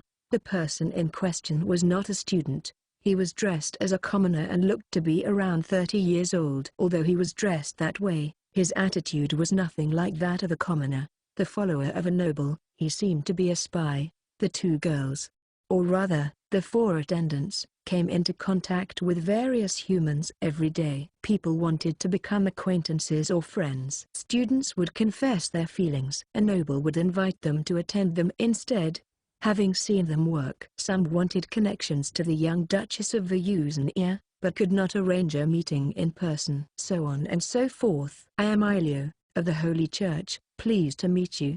I'm honored to speak with the attendants of your master. Please allow me to tell you my situation. The man who used the name Ilio said he was a messenger from the church. These incidents were not uncommon. Since Yerushia was still young, there were very few opportunities to speak with her at official parties. Since the requests filtered through her father, Duke Vyuznaya, only so many requests made it to Yerushia, leading to non-standard message giving. Tina did not return Ilio's greeting. She just glared at the insect in front of her in silence. Wow, this place is dusty. He. Ilio was having trouble breathing under the child's gaze and aimed a smile at Nia, hoping to get help. Nia had not been paying attention to him from the start, as she had begun to clean her nails. Ilio's smile shrunk, as he began to righteously speak. As expected of those who are at the side of Saint Sama. I am definitely not a suspicious person. In fact, I'm part of the faction that supports a new interpretation of Kostoruism, and we wish to recognize Yerushia as a saint, as we launch our new church. In short, he wanted to establish a new sect, and wants Yerushia to become their official saint, is what he's trying to say. So, you're a messenger from the church? Nia, who was polishing her nails, caught his expression. First of all, to call himself a messenger of the church was wrong from the beginning, since they support a different doctrine. No, we are current members of the church at the moment, so there's no problem, Ilio said fearlessly. Him not being a real representative was a huge problem. She guessed he had been going to try to bluff and smile through this since Nia and her were children. What kind of interpretation do you follow? Ilio nodded happily as Tina broke the silence. We can hear the voices.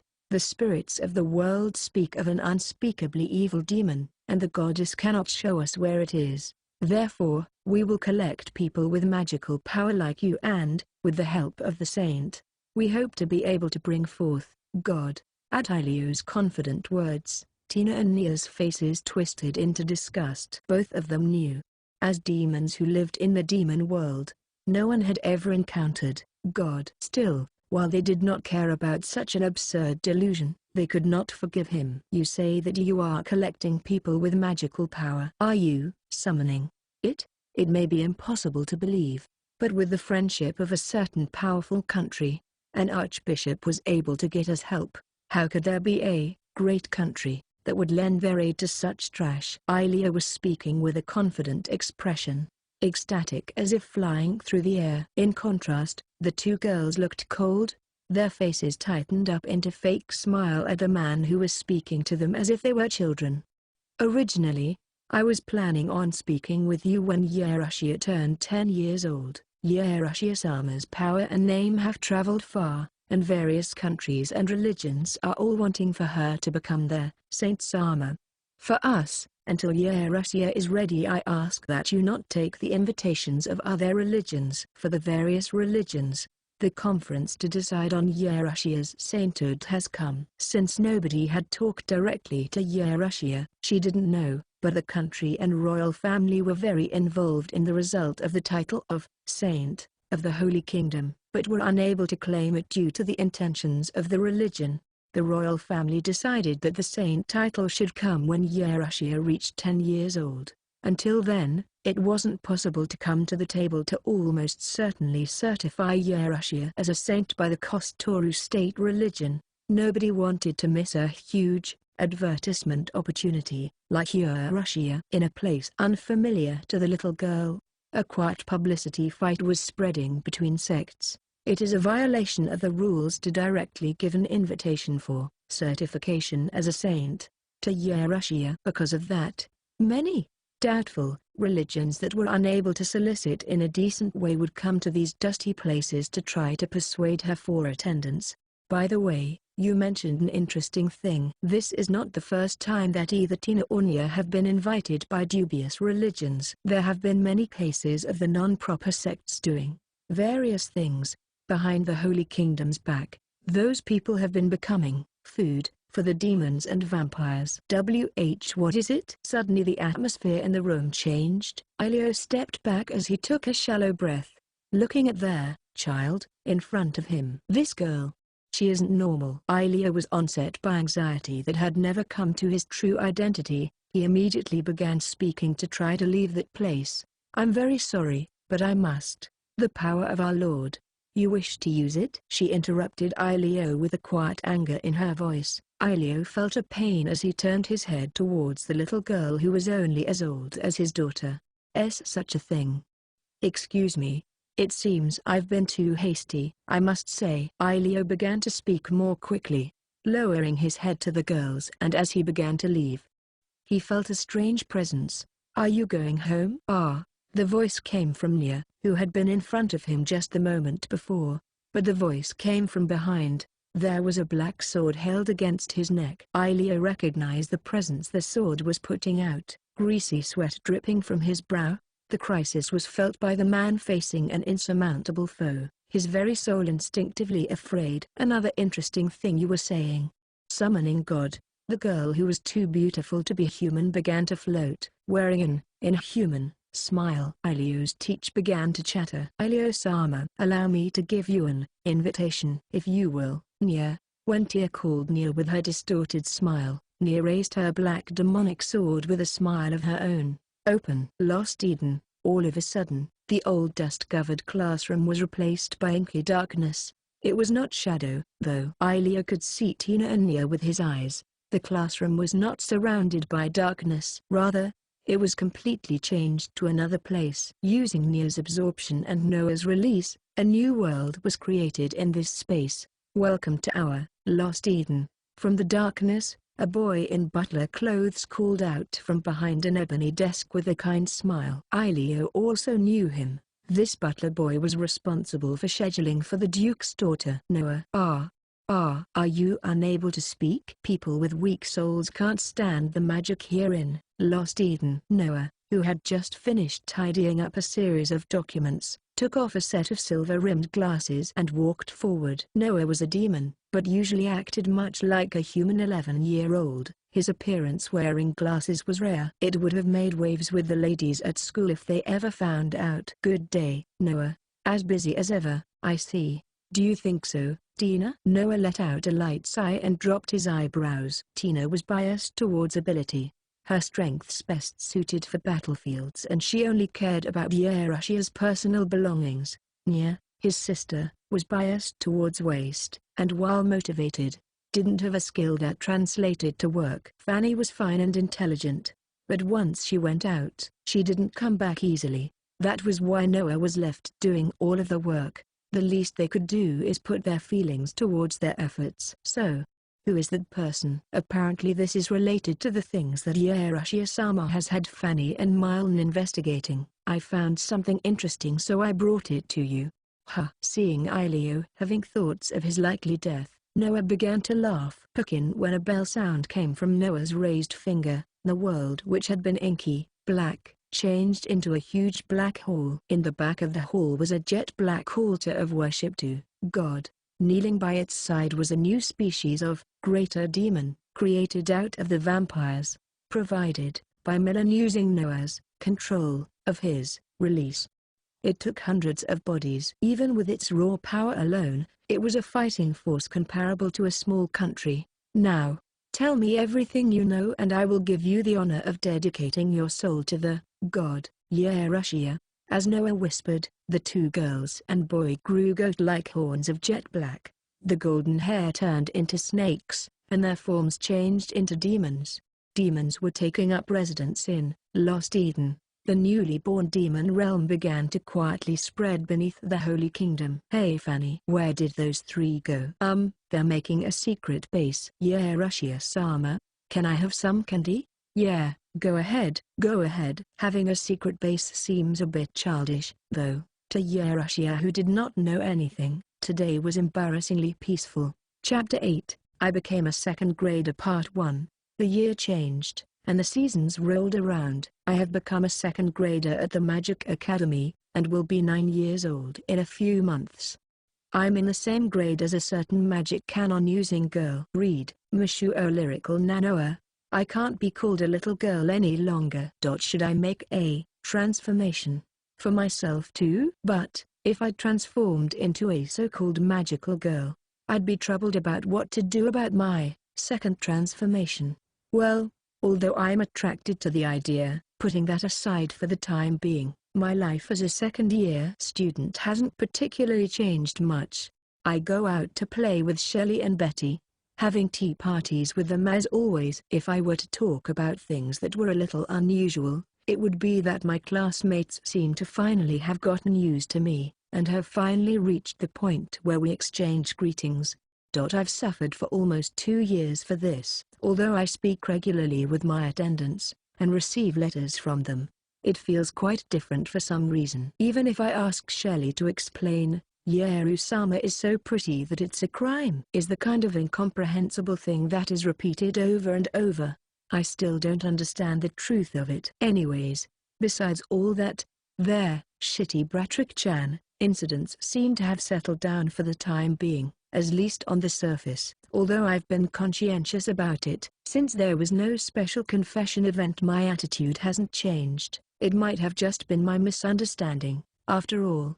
That rascal, playing with a maiden's feelings, how unforgivable. But thank goodness that he didn't ask me. If I had gotten careless, there may have been a sore baby, who would have misunderstood again. How dangerous. How dangerous. Although I still feel a little depressed. Yeah, Russia. As I dragging Tina to the salon with me to skip lessons, I was stopped by someone calling me without honorifics. There was only one person who would do those kinds of things in this school, Rick. Although Rick was basically a self-important bastard, who normally leaves his servants behind and rudely barges into things, these days, he's been rather different. Looking like valiant warriors pulling a train of chasing monsters, Rick was swarmed with waves and waves of girls. Oh, it increased again. It seems I'm not angry at things like that. I'm just a little resentful that even though he's still a brat, when he turned 12 years old and became a young man, his height rapidly shot up to 170 centimeters, and now he's fully 1 head taller than I am. Yeah, Rushy. When Rick approached me, my face cramped momentarily and his feet stopped. The girls who were following him around finally caught up to him. They were out of breath, but hearing Rick call out, they froze. Roderick-sama. Oh, everyone. What are you so afraid of? Although I know that I'm a dreaded person, the girls were all staring with their mouths open. Staring at their faces that were red like they were ill, I quivered softly at how strange they looked. How may I help you all? When I called out to the girls and turned my eyes towards them, it seems they were freed of their paralysis, and they all pulled back like the tide. Was I that intimidating? Why, you, come here for a minute. Rick grabbed my arm with a grim face, and began walking quickly, leaving the girls behind. Again, with grabbing my arm. Shut up. What is it? Already? Tina, who usually makes a fuss about such things, is being awfully quiet. Or so I thought, but Tina's face was cramped and she followed right behind us. In the salon which only upper-class nobles could use, after confirming that there wasn't anyone else around, Rick looked into my eyes. Yeah, Russia. Why are you becoming more expressionless? Expressionless? Although Rick was used to me and my face, because everyone else wasn't, were they afraid? Although I don't understand it well, I realized that I was acting inhuman, and so I rubbed my cheeks with a muni and took a deep breath, and Rick gave a sigh of relief. It is all right already? Looking at Tina, she was nodding her head koku in relief too. At last, you returned to normal, yeah Russia. What kind of face does the usual me have? Tilda. A sleepy face? What the heck? Why is that a question? Have you been in a bad mood? I don't understand. I wonder what's really the matter. Even I myself don't know. I see. That rather annoying but cute kid Rick became slightly cool, and he just became the kind of samurai kid that seduced girls. Yes, it's because Rick has become a bad child. What the heck? Mew. Are you trying to feign ignorance? Haven't you been walking around with a huge amount of girls? I don't know them. They appeared all by themselves. Tilda? Question mark. Although Rick got indignant, as I tilted my head to the side, his lips tightened up. I feel bad. By the way, Rick, can you release my arm soon? Rick finally seems to have noticed that he's been holding my arm this whole time, gripping it with all his strength. This might become a bruise. This guy is really overbearing. Seriously. No, I have business with you. Come with me for a while. What? Rick went directly into the nearby salon, and in the end, he still didn't release my arm until we got inside. Could it be? Does he have some kind of restrained hobby? In the salon, the sound of a piano being played quietly could be heard. It was a relaxed melody that made me want to sleep, a tune that I liked. For some reason, I'm alone with Rick, listening to him play the piano. Why? The tea that I drank while sitting in the chair was not brewed by me, but rather by him. I'm strangely annoyed that he's so skilled at that. Is it detestable? Is it detestable that I have this clumsy skill? I sulked. Although since Tina, who was stuck outside the salon, is leaking out an intense bloodthirst, I wonder if it's all right.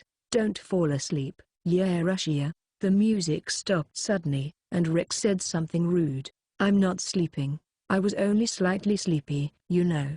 Assured that I wasn't sleeping, Rick smiled and parted from the piano, walking to me. Have you calmed down? What? Tilda. I see. As I thought, when my mood is bad I have a scary face. Although now I'm as calm as I am normally.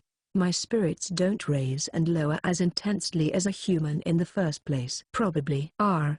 Oh well. Leaving that aside, yeah Russia, did you know that there's a new cathedral of the Kostora religion in the Kyoto territory? Rick sat down lightly next to me with a sigh and finally got to the main subject. Cathedral? That's right. For this fifth cathedral in Terita-Udo, the lord of the territory put up half of the construction budget. Did the country properly budget? Is that actually okay? Is it because it's the state religion?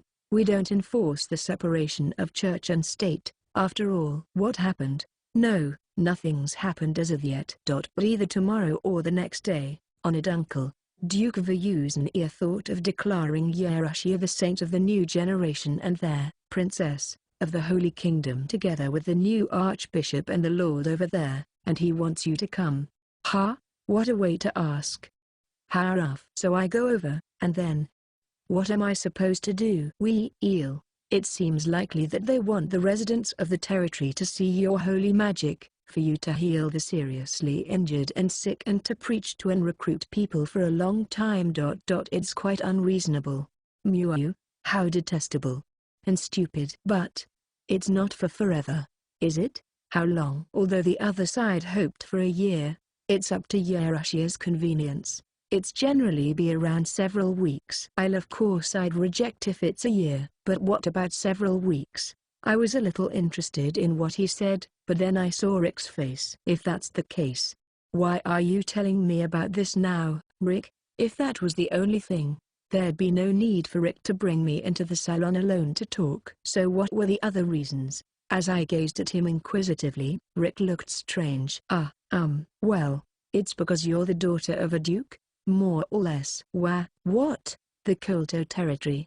It's the territory of Duke Keipayu. The one with terrible relations with House of Ayuzan. House Keipayu. Sorry, I didn't think of that. Rick's face became even more strange. I wonder if it's a face of resignation. Anyway, it seems that honored uncle doesn't want you to go to such a place. However, as the matter concerns the nation, and it's a formal request for the princess, So you can't ignore them if they say that they want Yerusha to go. Yeah, it's suspicious that Duke Kaeperyu is calling for me specifically. But I can't refuse as I am their princess, and receive treatment like that of a member of the royal family. As part of the royal family, I can't just refuse them with the excuse that it's suspicious. Well, that is entirely the fault of Grandfather Sama. Moreover, if I heard correctly, the schedule matches when father is going overseas on business exactly. Wow. How blatant. I'm getting a little excited now. And the new Archbishop, too. Therefore, when Yerusha goes, I will as well. Eh? Why is that? I'll probably be fine. I know that Yerusha has more than enough power to be called a saint. But I think the danger is not towards your life, but rather your reputation and your spirit. If I go along with you, they will not be able to play their hand easily. As a matter of fact, even if it is Duke Kaeperyu, I don't think that he would be so foolish as to aim for my life when I am so beloved by Grandfather Sama, His Majesty the King. Therefore, as Rick said, it's quite likely that he's aiming at their reputation and their honor of House Vyuznir, and intends to torment my heart. Although, that is my favorite dish to serve. Rick went silent, and just stared at me with serious eyes. If he said that I was in danger, then wouldn't Rick, who would be protecting me, be in danger too? Because you look at me with such eyes, various girls have already started to misunderstand our relationship. It can't be helped, Rick. I will protect you. Chapter 9, I became a second grader Part 2. Yerusha's classmates at the Magic Academy lived lives that wore down their nerves almost every day. It started with the first year's entrance ceremony, already being called a saint, before entering school, the granddaughter of the king and also the daughter of a duke. She was their princess, that was the face of the kingdom. Just hearing about such a godlike person would make them dizzy already, and the commoner students admired her regardless of their fear, while the nobles' children were all harshly warned not to make a blunder in front of her, and so everyone was nervous about learning alongside her. Even their non-religious children adored her. A child the same age as them who had a level of magic power that could make adults moan in admiration, that had beauty that even adults were in awe of. It was an almost fairy tale-like story. The day of the Magic Academy entrance ceremony, chaperoned by her parents, the Duke of Vyuznir and his wife, walking along like a princess, surrounded by her attendants and female escort knights. Not only the new students but even the enrolled students were all captivated from that moment. She was the very picture of a beautiful princess, from fairy tales that everyone had known as children. Some whispered, "Angel Sama," forgot to breathe in, and fainted on their feet. Those who hadn't built up any resistance towards her was frozen for a little after she passed by. Finally, the teachers came out of their trance and started to induct the new students. During the freshman representative's opening address, everyone let out a sigh of relief when they saw that Yerusha was having difficulty in making the opening address from the embarrassment. To see that that perfect princess was also human, just like everyone else, made them all thank the gods inside their hearts. But, it seems that God loved her especially because the instant that she turned her compassionate eyes towards the students, an unthinkable amount of angels of light and archangels of light manifested, and for the many people that were experiencing greater divine protection for the first time, some of them became feverish while many others were traumatized. The princess is scary. Although there were many different class groups, since students went to different classes to take their lessons, the division between classes didn't mean anything except for who the homeroom teacher would be for that group. But since the lower grades have mostly general level lessons in their curriculum for every class, Yerusha's classmates inevitably spent a lot of time with her. Those classmates were able to get used to Yerusha's beauty relatively quickly. Yerusha had the cold beauty of a doll, but on the inside, she was considerably gentle, so it was possible for them to keep calm as long as they didn't look straight at her. After that, her form of address was the next hindrance. There was no way that a commoner could simply call out to the daughter of a ducal house, and though the noble daughters and sons tried their best to speak to her, but the two servants who were in the same class would keep a watchful eye over them. Anyone who tried to get close to Yerushia were glared at by the two girls like they were insects and were silently intimidated away. Although a few super-M people blushed under their gazes, those types were rare, so the majority of the class was unable to even talk to her. There were still some times where Yerushia would come to class alone, as the classmates, who had gotten used to Yerushia, were calling her Princess Sama behind her back, and exchanged looks with one another. He appeared. Yerushia's cousin, the second Prince Roderick, came to visit her often. When that happened, it became hard to talk to her in a different sense. Although Yerushia calls him elder brother, the two of them weren't brother and sister. Seeing the good-looking Prince Sama and Princess Sama together was exactly like witnessing a scene out of a fairy tale. The female students all writhed about going kaya in delight. Their delusions had progressed to the point that the boy that the girl called brother didn't treat her as a sister, but rather as a woman. Although they wanted to speak, they couldn't, as they were overwhelmed by Yerushia's sheer presence in the classroom. Since they couldn't invest themselves into their lessons to keep up their grades and stay the classmates of the Princess Sama, they cut into their sleeping times to study. More challenges awaited those classmates. At first they were delighted. After the trauma that was planted in them at the entrance ceremony unintentionally and automatically, their fear of Yerushia had gradually relaxed. Like the people around her, she too was pleased that they had finally reached that stage, but realized that it was a mistake. Although it was a story that only she knew, but she recalled the time when she was only 2 years old, that she would be a beautiful flower at 10 years old. The root of others' fear of Yerushia was the sheer presence that came from her huge demon's magical power, rather than from her status or title. That fear came from disparity, overwhelming beauty and force of presence packed in her intense gaze, all stuffed into an adorable infant. It was way too unnatural. To put it in an extreme way, it would be like an infant showing off an adult-style kitchen knife to cook in the park. As she approached 9 years old, she had grown taller, and her body had also taken on a soft roundness, transforming from a child into a young lady. The unnaturalness started to fade, and in place of the fearsome appearance was a dazzling beauty. It wasn't her friends or family that felt the change in Yerushia first, but rather her classmates. They wanted to speak to her, but couldn't. The reason was different from before, though. Thanks to the easing of the fear, they could exchange greetings with her, but they couldn't continue on from there. They would return her greetings, but their faces would flush when they saw her smile, and their heartbeats would quicken, and that would spell the end of the conversation. She could never figure out how her classmates were thinking. Before they could get used to it, they had already been fascinated by her very existence. She would be 9 years old soon, more beautiful than the year before, and would be more beautiful the next. There were 8 years until she graduated from the academy. Her classmates would all spend their days in these hard, painful, and yet sweet days. So they thought. By that time, they hoped that they could be friends with the Princess Sama. Chapter 10. I turned 9 years old. Part 1. I turned 9 years old the other day. This time round, the birthday party was rather light, the reason being that I wasn't in a very good condition. When I say light, what I mean is that while the scale of the party was still the same, the amount of time that I had to show myself decreased. Honestly speaking, I was saved by the fact that I was unwell.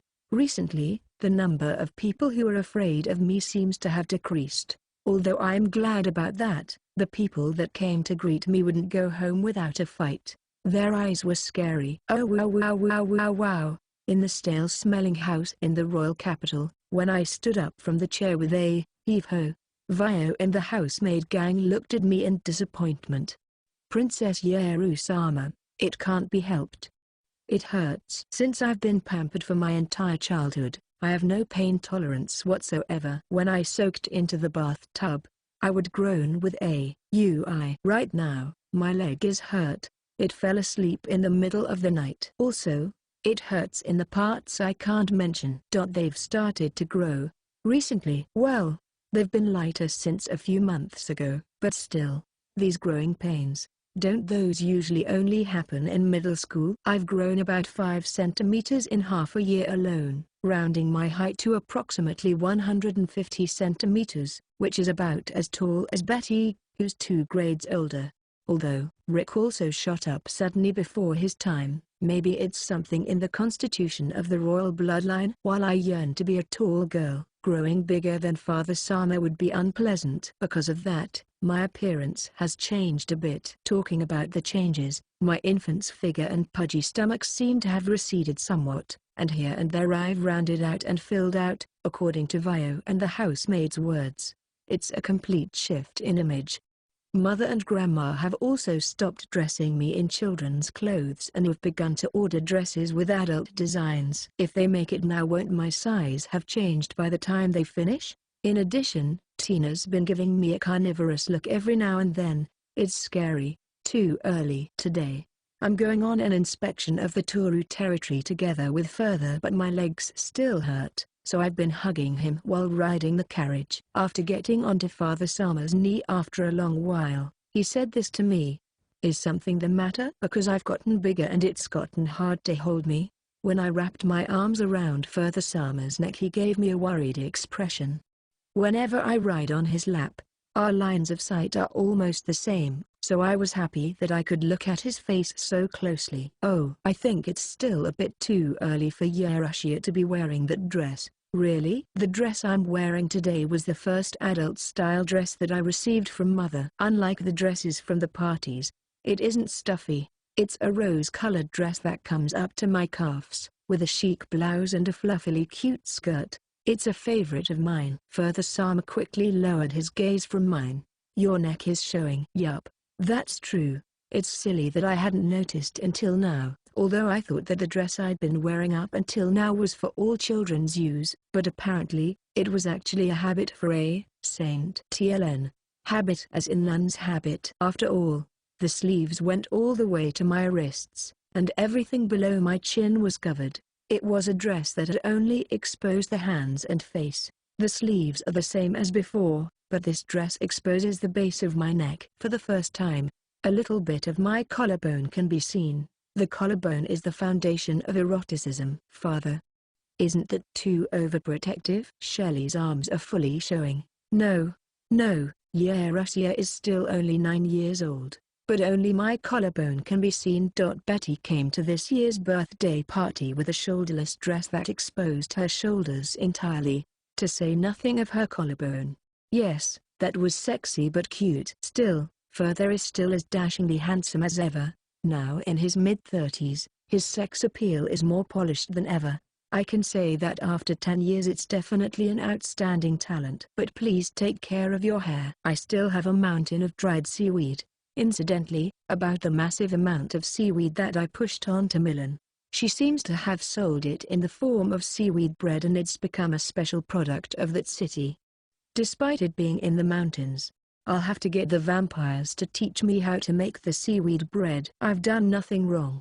Nothing. Milan's earnestness makes this demon's conscience hurt. Yarushia. Further Sama pulled me back from my dreamy thoughts about the seaweed bread with a serious voice. What's the matter? Although I thought I knew what he was going to talk about. Since I'm a 9-year-old girl, I tilted my head with a quizzical look. Further Sama patiently stared into my eyes, then he gave a small sigh and began to speak. This year, in 2 months. Well, next year, Yarushia will become a 3rd-year student. Yes. Although you've been quite a small child all this time, you're completely a lady now. That. Even though I'm going to be an adult, I like to be spoiled. But then Father suddenly said something that sounded like I was about to be married away. As a noble child, am I supposed to be happy to be treated like an adult? In this country, or rather in this world, people are so serious. Why then, are there so many hopeless people around me? Yarushia. Yes? You don't have to force yourself to go to the cult's territory. The expected topic. Since the word came, Further Sama has been negotiating directly with Grandfather. although for various reasons grandfather and uncle privately wanted to refuse, since it was an official request from Duke Keiperyu and the Kostora religion. Refusing would show that the royal family was over-favoring Duke Vyushnya.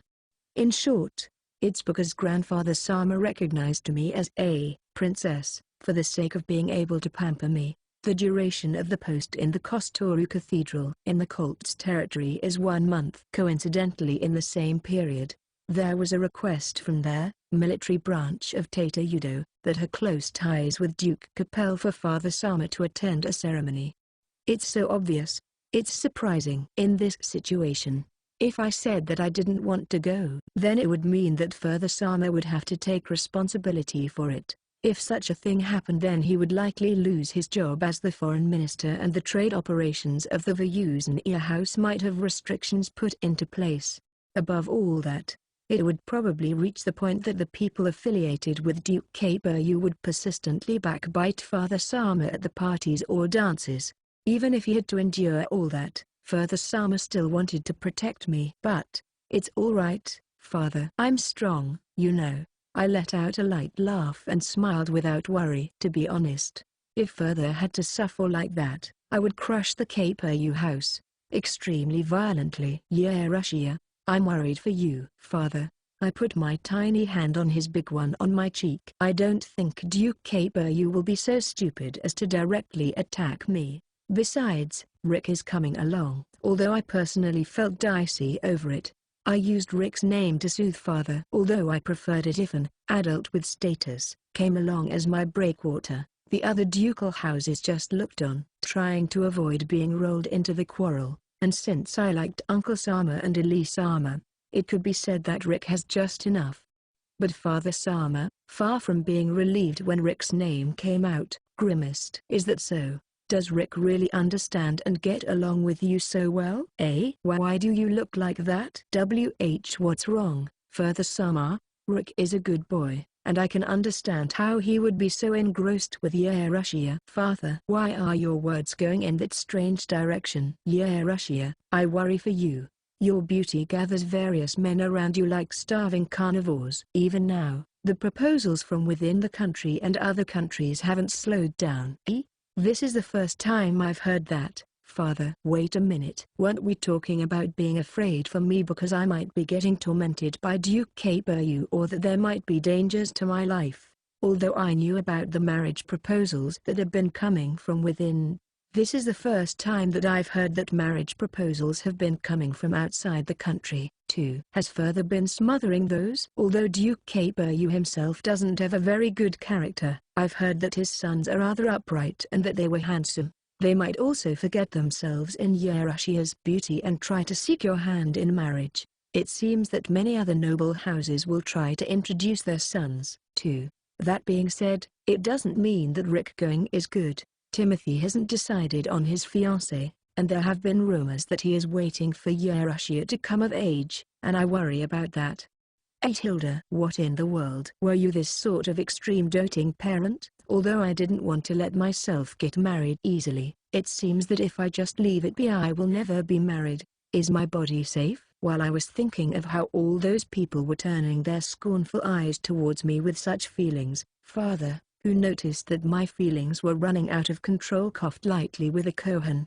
I haven't trusted Russia's safety to Captain Barnabas, whom you know. Although he was a baronet, thanks to his distinguished services I awarded him the title of Viscount. I think that him holding my letter of authority should also serve for him to be a sort of barrier. Really? Baru? Who was that again? Well, I guess I'll remember when we meet. But, to award a Viscount title just for the sake of protecting me. I'm convinced, although I thought he wasn't the same as them, after this sort of scene, it's clear that him and grandfather are parent and child. While I was thinking of such things earnestly, Father Sama put cotton on my forehead. I also know that Russia is a stronger child than you look. Both Riastu and I believe that you will come back safely. Yes, Father. You believe in me, although I think that my parents' impression of strong child and mine were significantly different. I will crush anybody that dares to show malice to me. Violently. 2 months later, as I advanced into being a third grader, I left for the cult's territory. There, I would reunite with a certain someone. Chapter 9. I turned 9 years old. Part 2. There was a clutter. How did this happen? I am currently in a carriage headed towards the cult's territory. As I headed towards the cult's territory at the request of Duke Kaperu and the Archbishop, I was surrounded by my attendants and guards. As always, I was with Breachan's 15 female Night Corps members, my 4 attendants, 10 housemaids that Mother Sama arranged, including Vio, 8 of Rick's royal maids, 18 of the elite royal guards that, including the Holy Knights, numbered 18, 3 civil officials, and finally, 20 mercenaries from the company Further Sama arranged for. Because Rick is part of the royal family, there's this size of a retinue even for moving inside of the country, and that Barbar, something or another, was actually Bear-san. It was Bear-san that Further Sama had forced the rank of Viscount upon unreasonably with his status, but while putting on a troubled face that said it can't be helped, Bear-san cheerfully took up being my guard. At some point, it seems that Bear-san, who is single, adopted Noel-kun as his son. How nice of Bear-san. I wonder if I can talk carefreely with Noel now. When I gave him the wakame seaweed as a reward, I suffered from the gurgling noises they made through the night after drinking, and thus the tragedy repeats itself. Normally, while traveling in a carriage that held 10 people, I would be riding with my attendants, but because this time round there's an issue with my dignity, the attendants were placed in other carriages while only Vio sat anxiously across from me. I'm jealous of them. The silence is heavy. There were 2 boys sitting next to me, Rick on my right, Noel on my left. The 2 of them were silent, with Rick gripping my right arm, and Noel holding my left hand. How did this happen? I sent a look to appeal to Vio, but for some reason Vio was troubled and turned eyes that were filled with encouragement towards me, nodding many times as if saying, I know.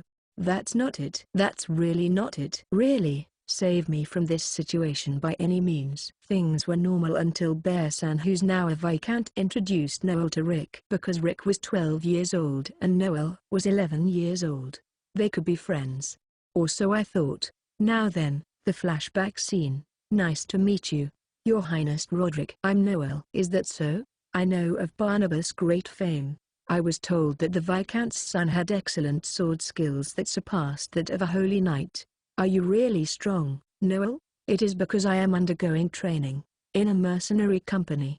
We are trained in the heat of battle. I see. Since our ages are close, during this journey, would you mind having a spar with me? I hope you will consider enlightening me in the sword. Is that true? I've heard that Your Highness Roderick's sword technique is as good as that of a knight's, so I thought I should be the one to ask. Then the 2 of them laughed and shook hands. Things like the friendship between young boys is healing. Although Breachan was holding her nose and crouching down, did something happen to her? And the maids were chittering noisily like cicadas. When I peeked my face out to take a look, for some reason the atmosphere had changed. Lucy, Noel, who leapt out like a faithful dog, rapidly grabbed onto my hands. Since Bear-san got angry before, is it okay to do that now? I wonder if Noel also became a noble. So it's okay? It's been a while, Noel. You've gotten bigger. Lucy, you've become more beautiful. Saying such a thing so lightly again. Noel has also grown to about 160 centimeters tall, and since he was good-looking and cute, the maids made a commotion again. Unlike what I remembered from the dream world, boys here praise me without hesitation. Yeah, Russia. Rick, who had been dazed for a moment, remembered himself and rudely cut in again, grabbing my arm as usual. Let's go. Where? Wait, Roderick-sama. It hurts. When Rick tried to walk out while holding my arm as usual, I got pulled to the other side. Your Highness. Lucy is in pain. Noel clasped my left hand firmly, staring at Rick while speaking in a low voice. The 2 of them stared at each other in silence. Even though it had been harmonious so far, why did it become this way? Why? I'm not going to play dumb anymore. Even though they're being misled by their feelings of love, Rick is thinking of me as his younger sister, while Noel is longing for me as their Saint Sama. As a girl, it feels a little bit disappointing, But favor is favor. It seems that both of them are strongly possessive, though. The one who truly loved me should let me go. Although that sort of story exists, if I said it here I would surely be given disappointed looks. The ones that were happiest were the maids and the female knights. Under Bree-chan's feet, there was a dark red puddle, while Sarah-chan was repeatedly chopping at the back of Bree-chan's head. Was she possessed or something? Flashback end. Afterwards Bear-san, taking us into consideration, put us three on the same carriage, but that's no good. Please don't take their needs into consideration, please pay attention to mine instead. It's hopeless. I can't say anything. I can't say let go of my hand. Well, I understand that both of them are worried for me, which is why they're gripping my hands. But what are you two worried about? Both of you are acting like children. 4 days have passed on the carriage from the royal capital to the cult's territory. It seems like the atmosphere inside the carriage would be like this until we arrived. At night, the two of them had had their sparring bouts with each other, as promised. But the scene seemed like they were strangely fired up in their practice together. I didn't know for sure, since I was sleeping. Everyone around me had complained about my going to the cult's territory so much that my stomach hurt, but actually arriving was a joy. The joy from being released from that room was so terrific that I happily talked for 30 minutes with Duke Keiperyu, who came to sarcastically receive us while wearing a bright smile. I'm sure you can understand. I decided to attend the evening party on the same day that I arrived. It's ostensibly a welcoming party because we children had just had a several-day journey to reach this place. Normally we would be resting today with the knights and civil officials.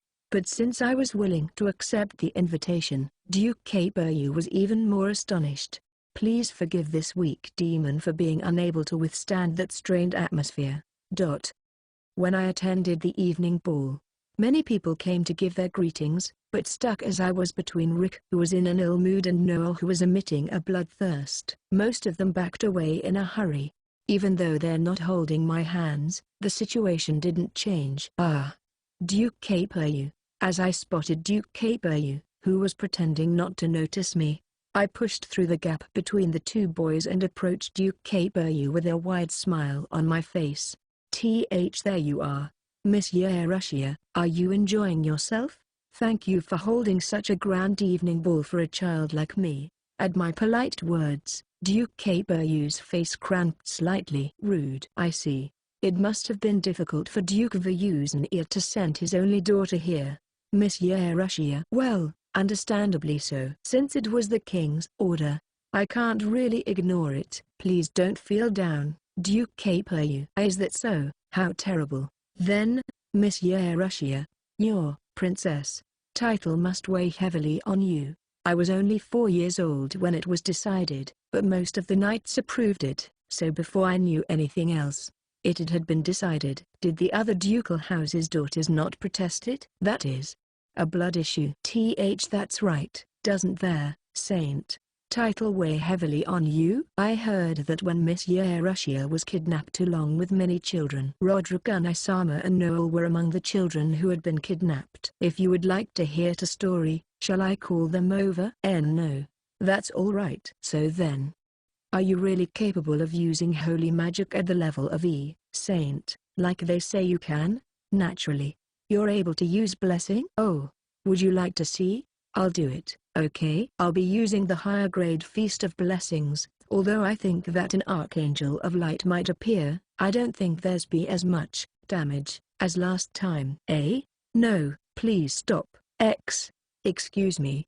I just remembered I have something urgent to deal with. Is that so? For some reason, Duke Keiperyu seemed to rapidly distance himself from me after that cute exchange with his cheeky words. I didn't think much, and just returned all of it to the sender. It's a failure. I wanted to reply more to his muddled sarcasm and to investigate how much his soul had matured for harvesting. Because I was mentally exhausted, I wanted to use Duke Keiperyu to refresh myself. After that, since I made those two worry with my disappearance, I was tightly surrounded once again.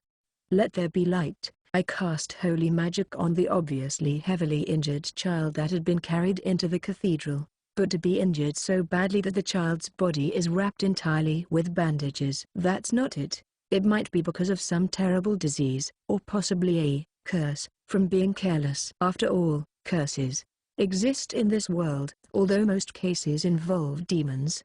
It was also possible to be cursed with normal magic. Most of them come from traps, treasure chests, tools, and other items that would trigger traps if anyone but the maker used it. They're particularly troublesome, since they can activate even after the maker has died. As for this child, I don't know whether it's disease or a curse, but healing didn't seem to have any effect, so I used my original magic. The image I used was an item that I'd never used before in my games, the last elixir. Because it wasn't an item that would be depleted after use, it's something that could be used on a poor commoner could use, but with an effect that powerful. And in the blink of an eye, the child's injury scars faded, and not even a single sign of disease remained. Because I didn't want it to spread, I also spread the spell to the mother and the surrounding priests. Since this world's cosmetic surgery is terrible, I'll restore that, too. Thank you very much, Old Saint Nei-chan. Thank you. No need. No need. You're welcome. Although the small boy doesn't seem to understand it very well, the mother is so happy that she's shedding tears of joy. About the offering. Right. There was that. While wiping away her tears, the mother cowered a little, probably thinking that she needed to pay a large tithe. Even if it is called a place of worship, what we're doing is the same as a hospital, so even though it's called an offering, the value is fixed. If it was a fracture, the going rate is around 30% of their monthly salary, but when it comes to the holy magic that I used, it's about the same level as the cost of several months' worth of hospitalization in an intensive care unit that I remembered from the dream world, so I could only speculate. Let's leave it to the will of God. After saying that, one of the middle-aged priests brought over a paper that looked like an invoice. Glancing at it, the amount written could buy me many sets of dresses. After quickly poking his forehead in a tsukomi, read, straight man comedy act, classic Japanese comedy, and sending the middle-aged priest flying several meters, I smiled at the mother and child. I am still in training. You don't need to tithe. But crap. They got scared. That's okay, though, it's normal. Although this is a church, the magic that I used is a magic of my own making that I created during my training, so to make an offering now would be an insult to God's will. Right? After I looked around with an intimidating glare at the surrounding church officials, all of them averted their gazes wonderfully. Wait, please don't avert your gaze too, Mother-san. Okara-san, cake, wait a moment, please stay quiet for a bit. Is the child hungry? They're looking for sweets in the mother's bag. That child, doing as they pleased, the child handed me the sweets that they found. Ani-chan, here. Oh my, can I have it? Fufafu. I will receive your wonderful offering. Not to mention, the money can be withdrawn from Duke Keibayu, who has plenty of it. As the priests looked at me with fear in their eyes, the mother took her child, who was waving and smiling happily at me, and went home. Something from this might find its way to Duke Keibayu, but honestly I've got no issue with that, especially since I wanted him to get agitated and come after me. Also, the sweet that was given to me, it's unusual, and I'm not making a bad joke here. I don't know why, but it seems that child's feelings? There seems to be something that feels like a bit of soul inside of it. Perhaps it's not a tithe to the church, but rather an offering to me. Chapter 12. I turned 9 years old. Part 3. Yuya-sama. Although I was disturbed from my good mood, since my mood had been so good, I greeted the owner of the voice with a smile anyways. It's Archbishop Callisto. How may I help you? How did he, who was previously the Archbishop of the church in the neighboring country Shiguresu, become the Archbishop here? Well, I wasn't surprised. He said he'd be coming to Tata Udo, so I wasn't surprised when I heard that Archbishop was calling for me. That thing before, about your changing the offering. Well, as I steadily smiled at him, he stopped talking. Don't worry about it. Yes. How weak. I'm worried that this Archbishop won't be able to make a living like this. And, Callisto. Although he was trembling with fear, when he met my eyes, he blushed a bit.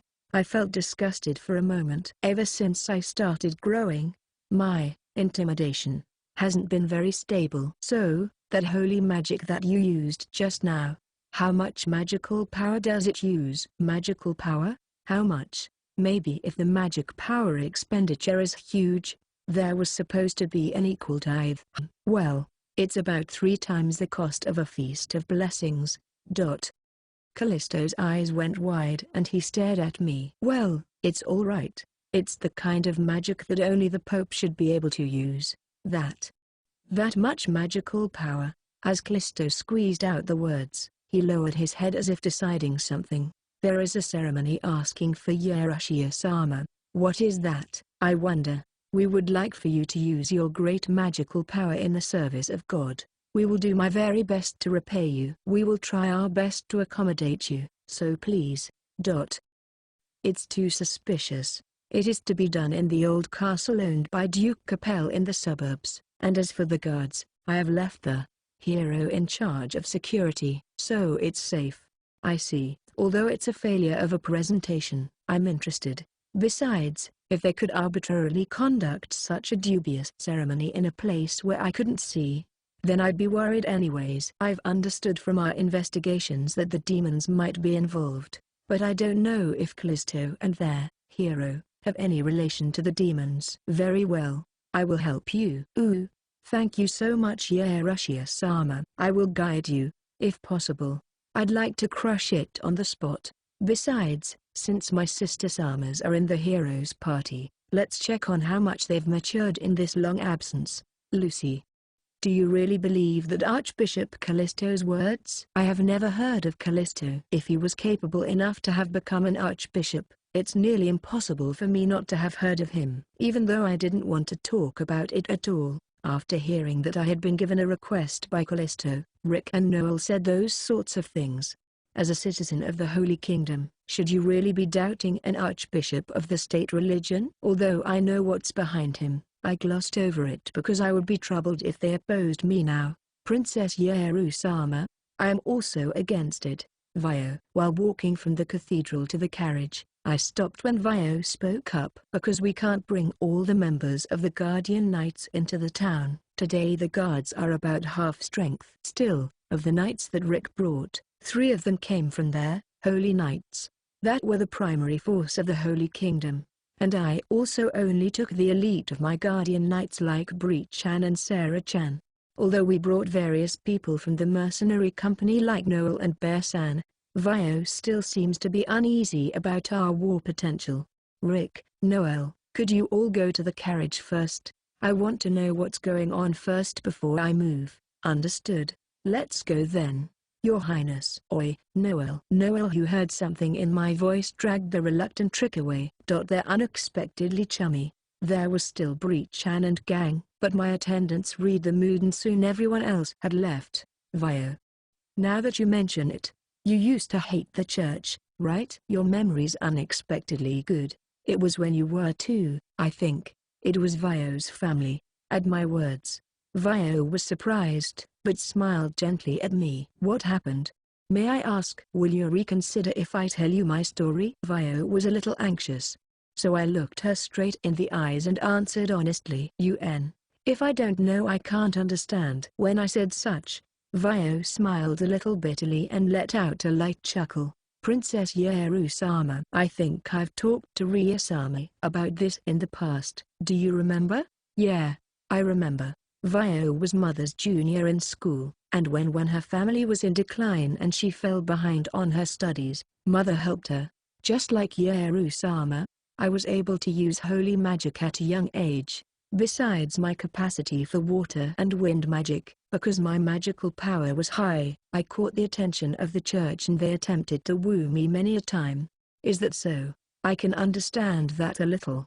At the time, I was being constantly solicited by a priest, but after I refused him because I was helping out my family's business, nasty rumors began to circulate. I was too young at the time, so I can't tell you any concrete details of what happened, but Ria-sama, who was close to Archbishop Molt, helped get that priest excommunicated. After that, The malicious rumors died off. What happened to that priest? Apparently, there was an effort to protect church members, so I heard that he had been handed over to the neighboring country, Shiguresu, without being deprived of his priesthood. That makes it nearly impossible for me to believe in the church. His name. Do you know it? Although my voice sounded slightly disgusted, Vio hesitated a little bit before she lost to my gaze and said the name. Although my memory might be a bit faulty, but I'm sure. It was Krista, TL, Callistoru in English.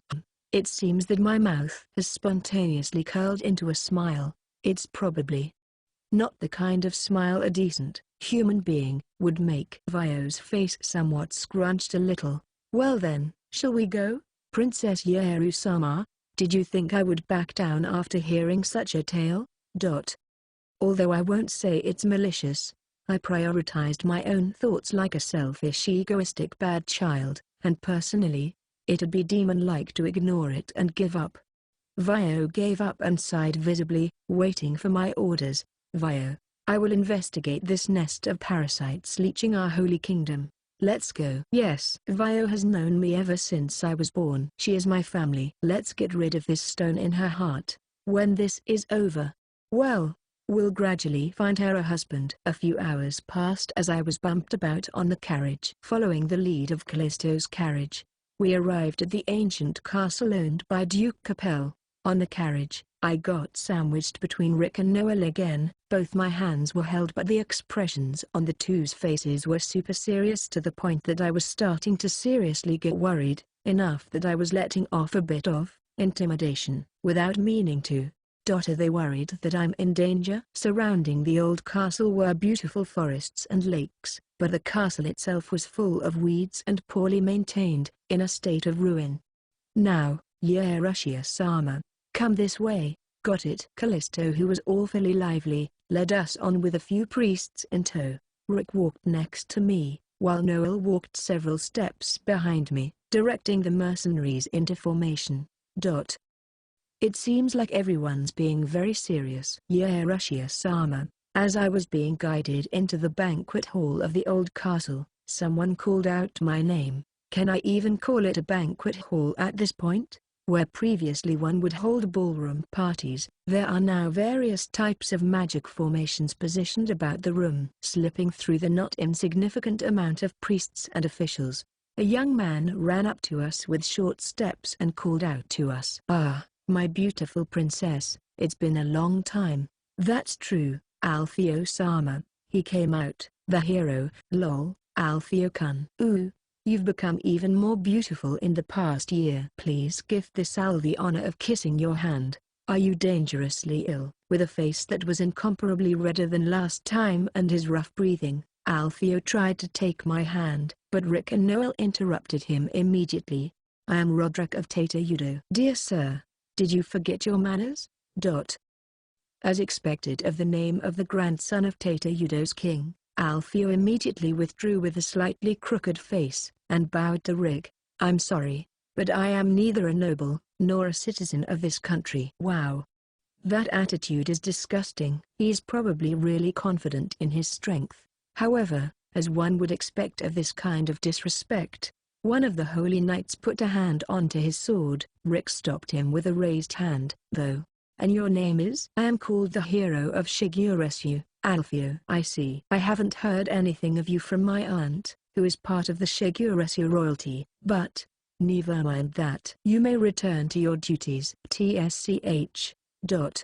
Well then, excuse me. As Althea went back on the road he came with a black face, the rest of the hero party rejoined him with worried faces. Among them were my elder sister Sama's, and Athena was glowering daggers at me with a horrible look. But when I waved at her with a full-faced smile, she averted her gaze with a start.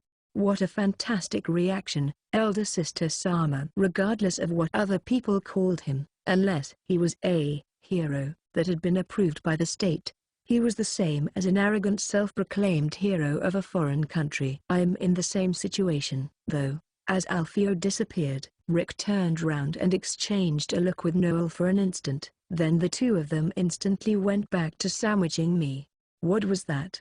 That exchange just then. Although the atmosphere had been strained just a while ago, they seemed to have come to an understanding. I don't understand the relationships of boys. Yeah, Russia, I say, you shouldn't let such a suspicious character get close to you so easily. Yeah, sorry. But isn't it unusual to hear you say these kinds of things, Rick? You're totally a Prince Sama, after all.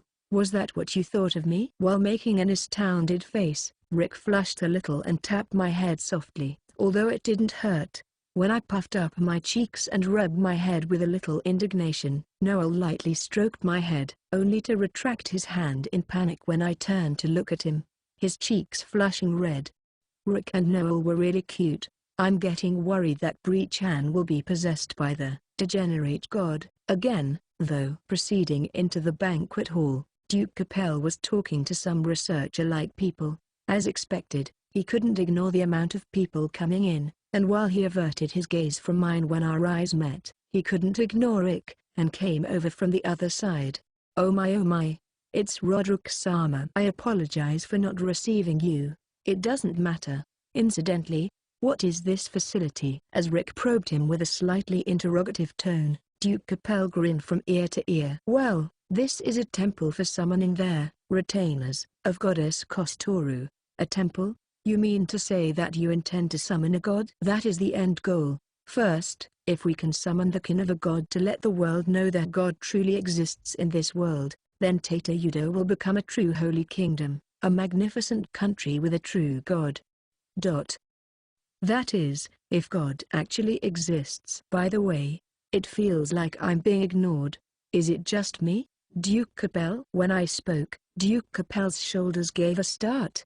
Why is he so skittish? You Princess Russia, I heard from Callisto that you could help us with your wonderful magical power. You did not hear incorrectly. Incidentally, I am learning summoning magic at the Magic Academy, so I'd like it very much if I could see that summoning formation by all means.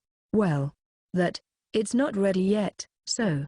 To begin with, how about a meal first? I will have it prepared by then. Really? I know that it takes time to draw up the summoning formation, so to prepare it in the time it would take for a meal.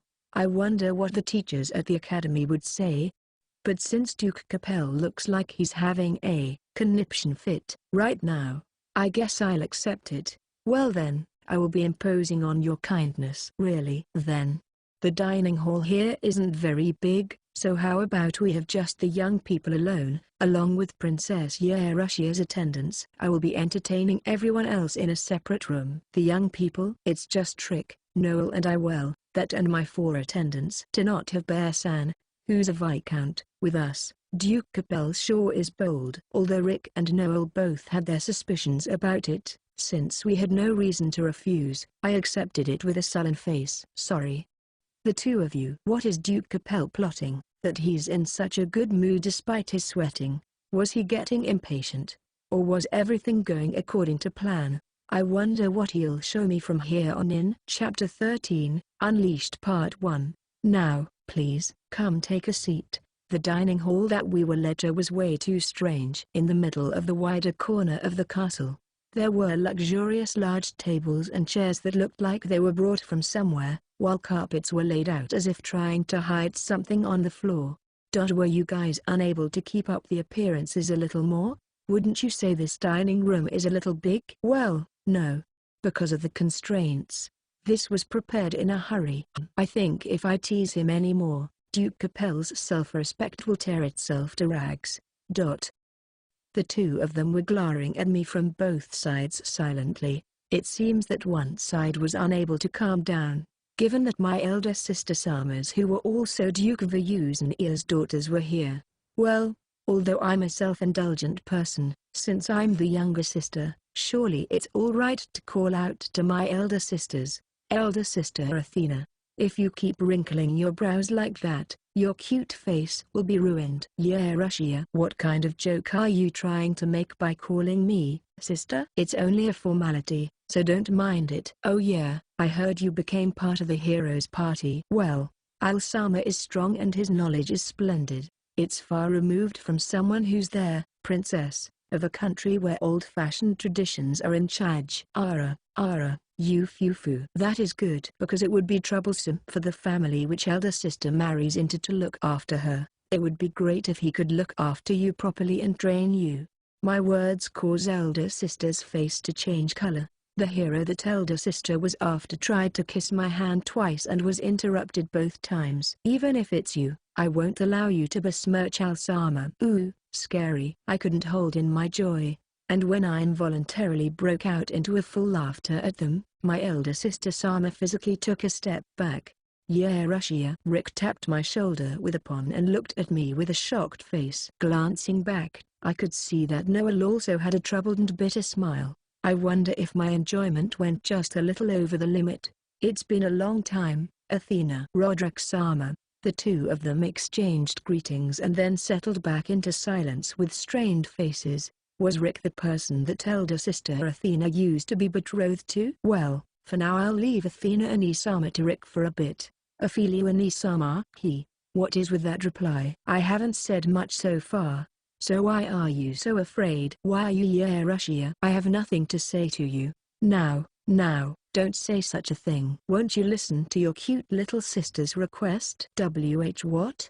If you keep making such a frightened face, my demon blood will be roused and I'll need to hold it back. What was it between the two of you?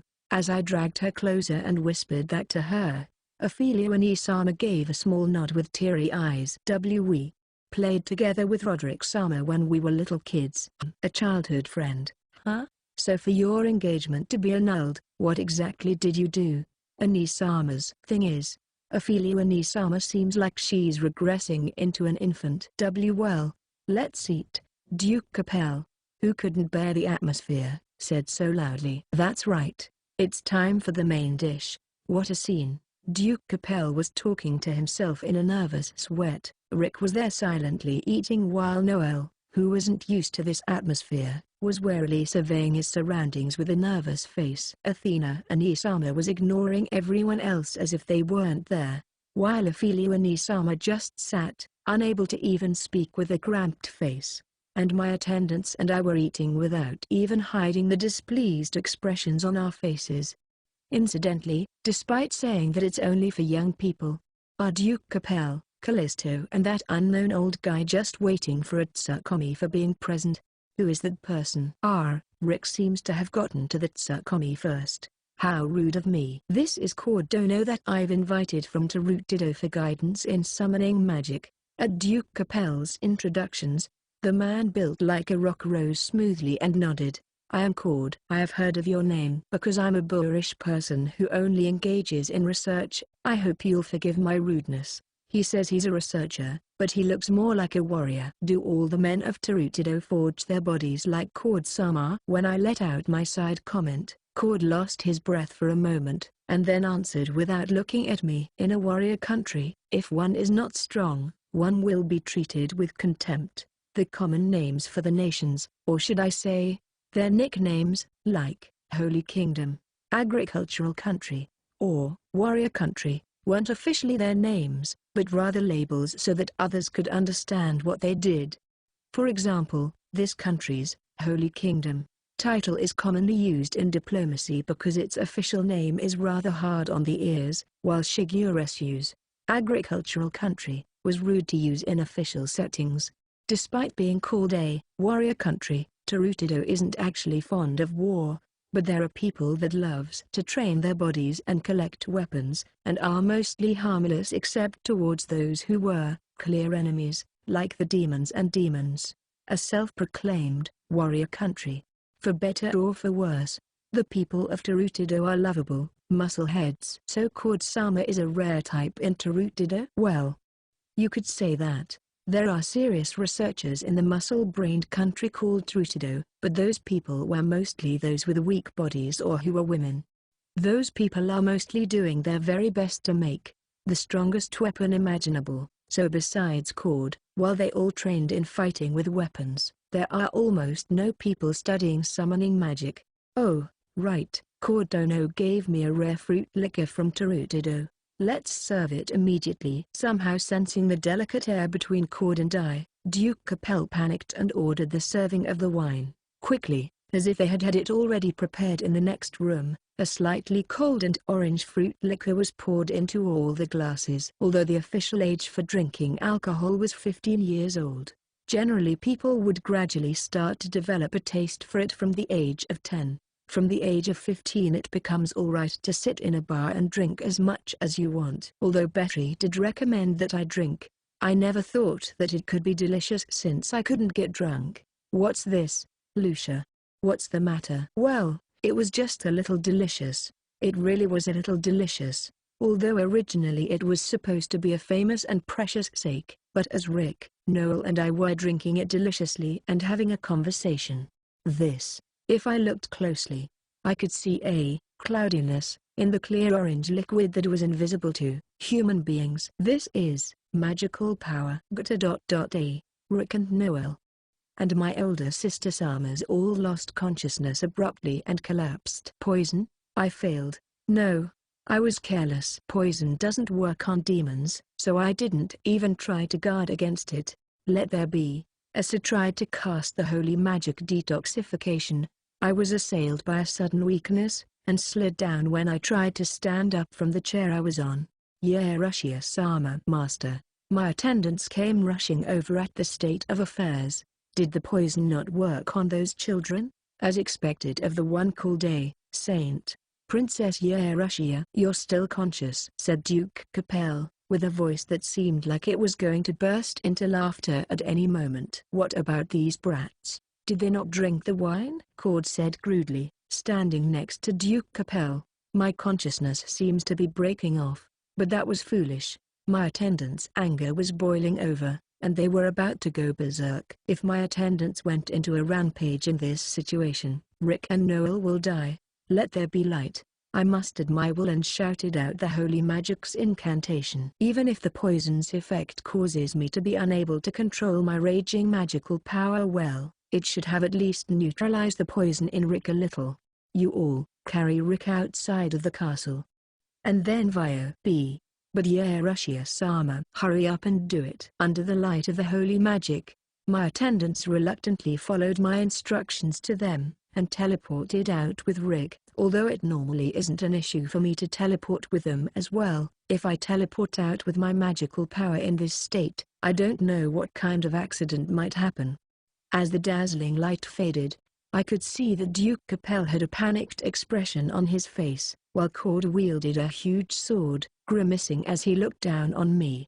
Despite being in that state, to think that you could still cast magic. "What happened? Where is Roderick? Did those servants evacuate him?" bellowed Duke Capel at his men, but the guards in front of the door could only shake their heads. Their faces blew. "Capel, those brats are inconsequential. With just the little lady alone, we should be able to get enough magical power. But with the witnesses alive, cut the waffling and resolve yourself." I understand. Do Duke Capel-sama.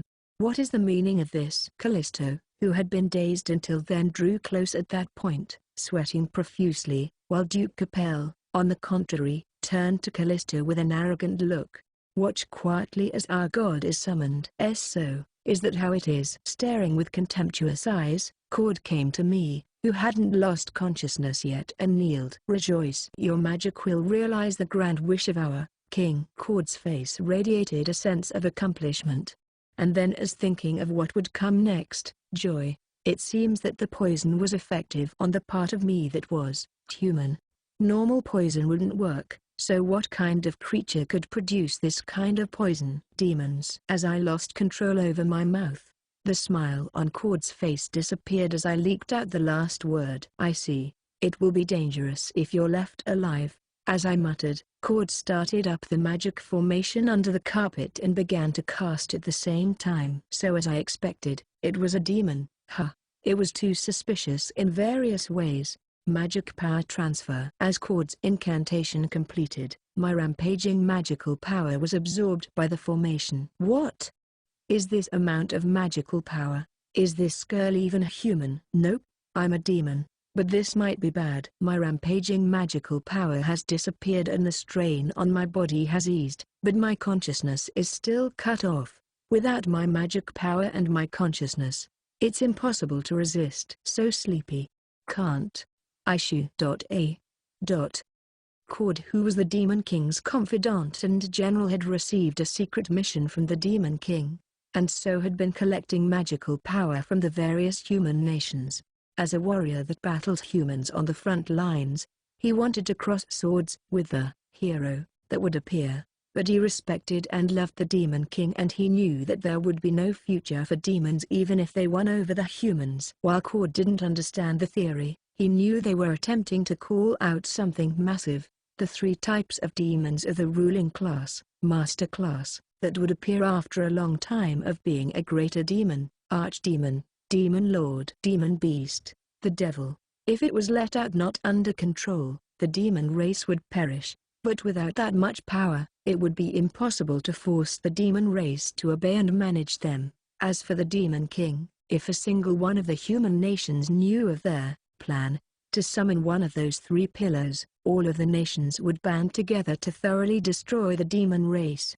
Things had to be done carefully. Cord wanted to fight, but of those whom Demon King trusted, only he was able to work in human society without being uncovered. And, despite encountering the man that human society called the hero, he could only feel power from him that equaled a demon Dark Knight, so he became disillusioned with human beings, agitating the priests and fanatics of the church, and collecting their magic power with sweet words, sending the magic power to the demon's territory.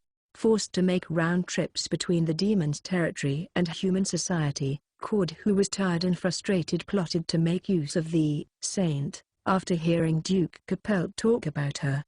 There was a legend among the demons of an existence that led the hero to victory with its mighty magic power and merciful heart. As long as the saint was next to him, the hero would be nigh invulnerable. The girl was still young, but if she was their genuine article, then not only would there be enough magic power, but there might be the benefit of removing this troubling existence called a saint.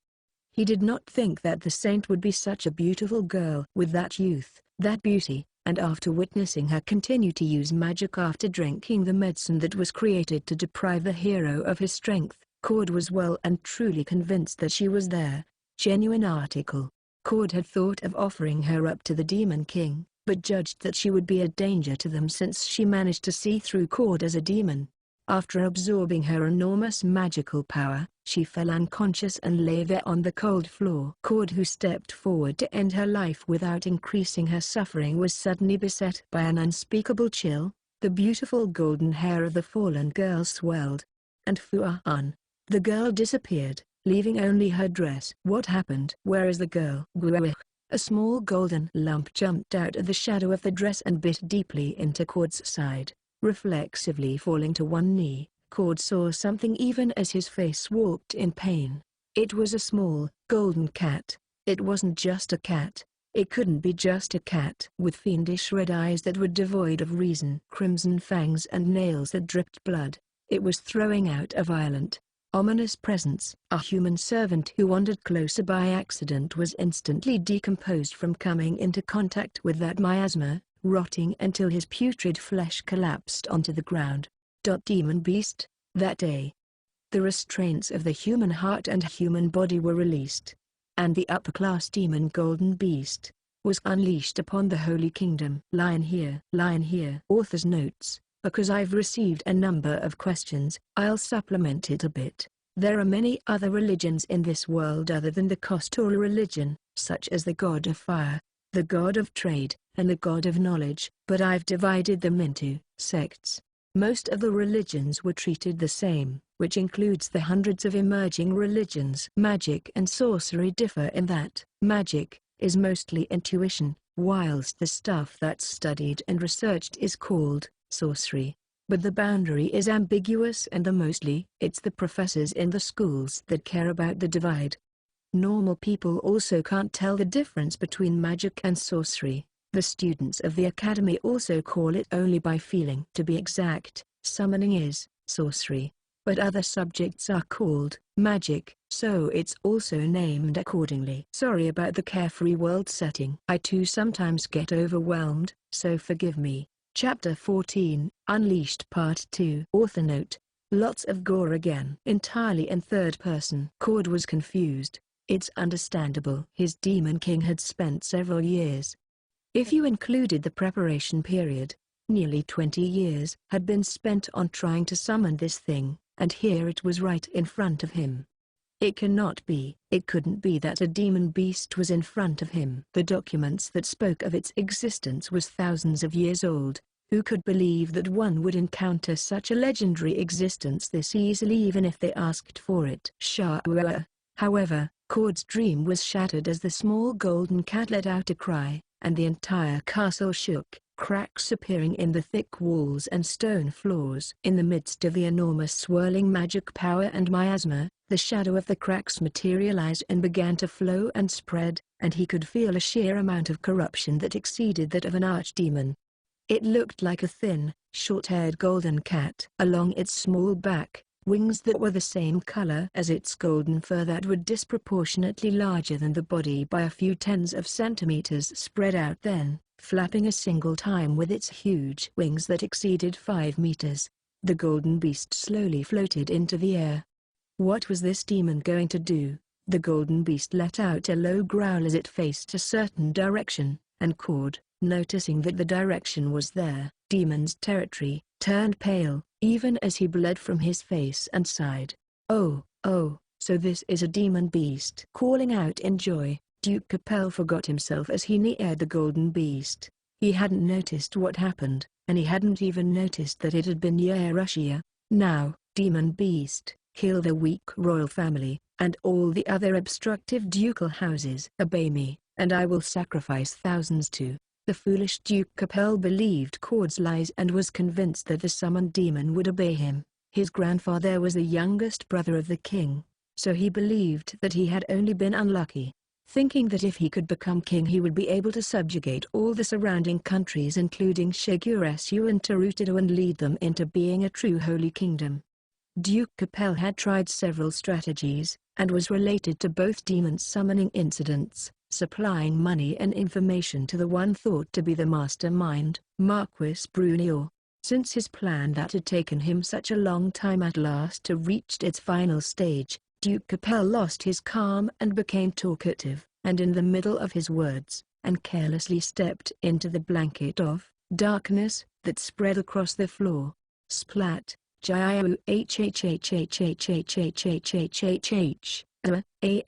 Duke Capel turned into a skeleton as thousands of years seemed to pass in an instant. The man who had been secretly maneuvering behind the back of the Holy Kingdom crumbled away like a pile of dust in the wind, closing the curtains upon his life.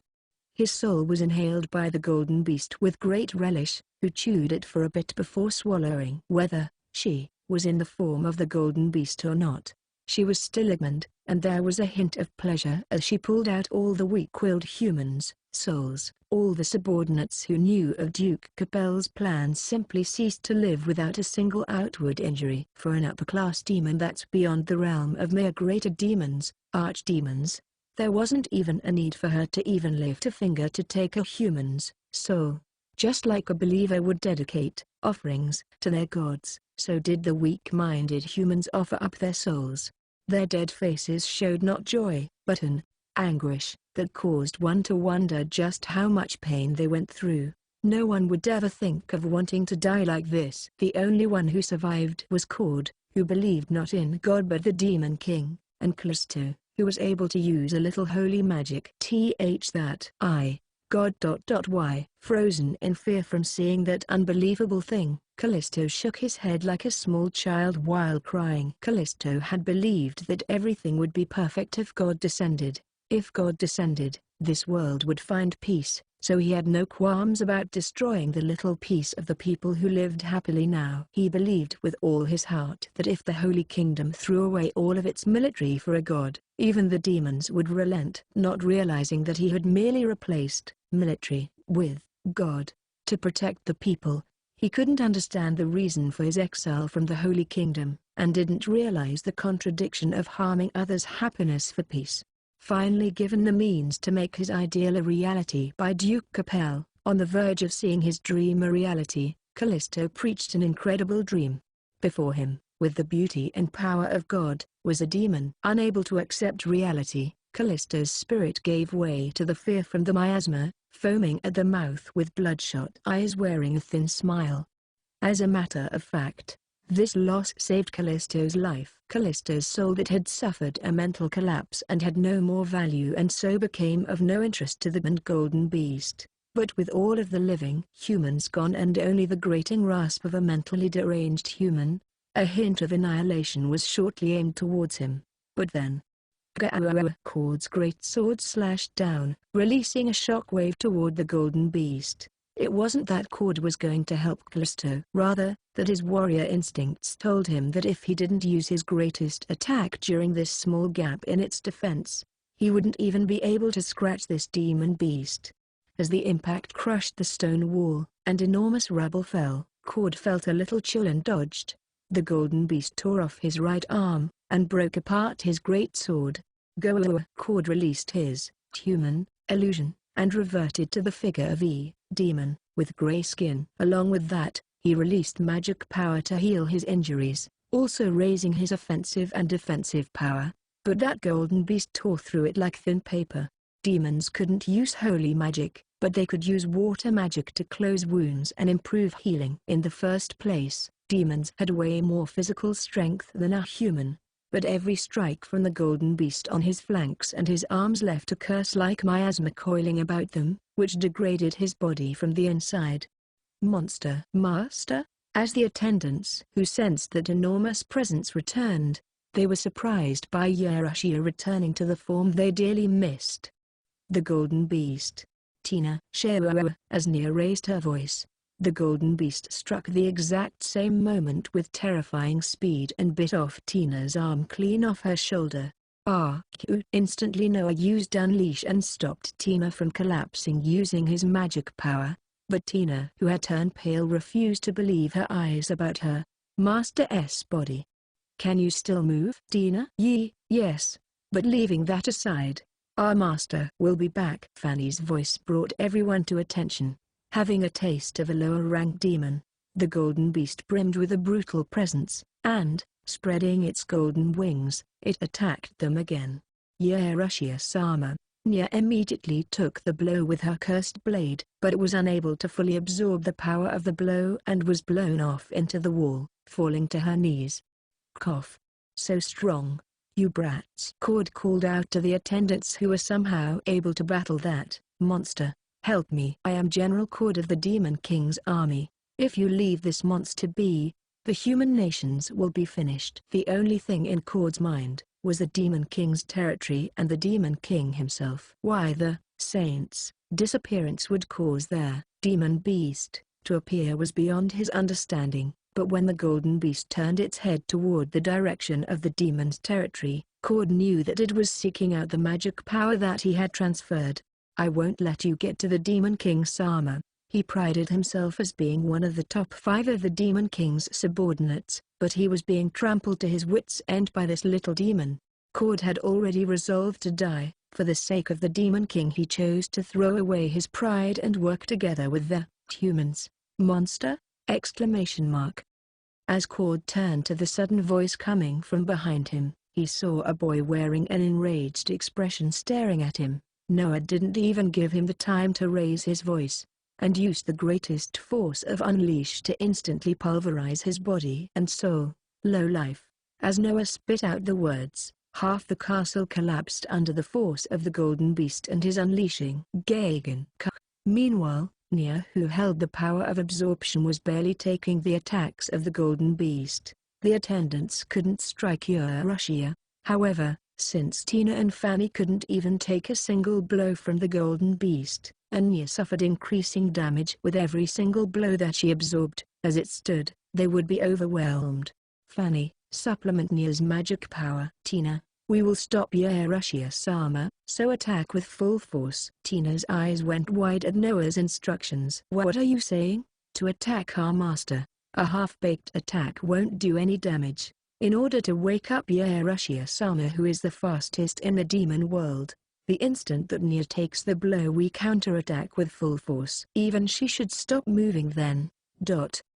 Tina gritted her teeth, as her left shoulder regenerated. her curly golden hair turning into countless snakes. The other three also shared their human forms and raised their magic power to their maximum. For these four demons, neither the affairs of this country, nor the affairs of the world mattered to them. If Yerushia wished it, they would be happy to turn the whole world into their enemies and reap the souls of all the living beings. As a result, even if they had to perish, they felt a joy rather than fear at the thought of dying for their master. However, the current golden beast was different. It was different from their master, Yerushia, who was like a mother to them, the only source of warmth in the demon world like the sun. Their true master, Yerushia, had to be recovered. Even if they had to perish. I'm starting. The Harlequin masked Fanny focused a mental assault on the golden beast to divert its attack even a little. When it came, Nia jumped into the line of fire and took the blow, whilst Tina's snakes coiled around the body of the golden beast, tying it up until it couldn't be seen. Now unleash. Nia took the power absorbed from the golden beast's assault, and channeled it straight into Noah's attack as magic power, the full manifestation of the four greater demons and their special characteristics in a combination attack. Klishua. As the golden beast cried out in pain, half the snakes crushing it solidified and stopped moving. But a huge amount of magic power was released explosively from within, tossing off the golden snakes, smashing Nia's cursed sword, and tearing up the four demons. The demons fell to the ground and looked up silently as the golden beast calmly fluttered into the air as if nothing had happened. They knew better than anyone that Yerushia was superior to them. But, because her everyday self didn't feel threatened, her usual magical power was only somewhat larger than theirs, split from the demon beast form, giving her human self an unexpectedly large magic power. Would everything end without them being able to recover? Yerushia, just as the demons were thinking that. Plop. The golden cat suddenly fell, and a naked Yerushia rolled on the ground. Demon King Hebred was born as a demon more than 30 years ago. His father was the previous demon king, and his mother was killed by the other wives after giving birth to him. In addition, Hebred had a secret he couldn't tell anyone. He had memories of a previous life as a human. If this was to be known, he would be killed by the demons that hated humans. Even so, he never considered himself an ally of the humans. In his past life, he had been a corporate slave to a black company, has been exploited by everyone around him, and had lived being held in contempt. His parents had died while he was still in school and his uncle's family cheated him of the insurance money. So he despaired and hated human beings despite being one. One night he spit blood into his futon, dying without ever being cared for. He thought that he had been given a chance at last to avenge himself on human beings by being reborn as a demon. His hatred was seen as strange among the demons, and the previous demon king, who had no affections for his own children, made use of that hatred. So Hebred was given a harsh and elite education. But as Hebred gained the knowledge necessary to command the demon army, his despairing thoughts began to change. Demonkind had already reached the limit. Humans were hated, and the demons were descended from persecuted humans. Despite his attempts at reform using the knowledge from his previous life, the demons only knew how to take from others, to deceive others, and to pull others who aspired to rise in society down. So the reforms were all in vain. After that, he changed. At the age of 10, he killed the previous demon king, united the foolish demons, and realized that a strong power was necessary to get his revenge on human beings. And now, it's 20 years later, the plan began. The summoning formation had collected magic power for over 10 years. What?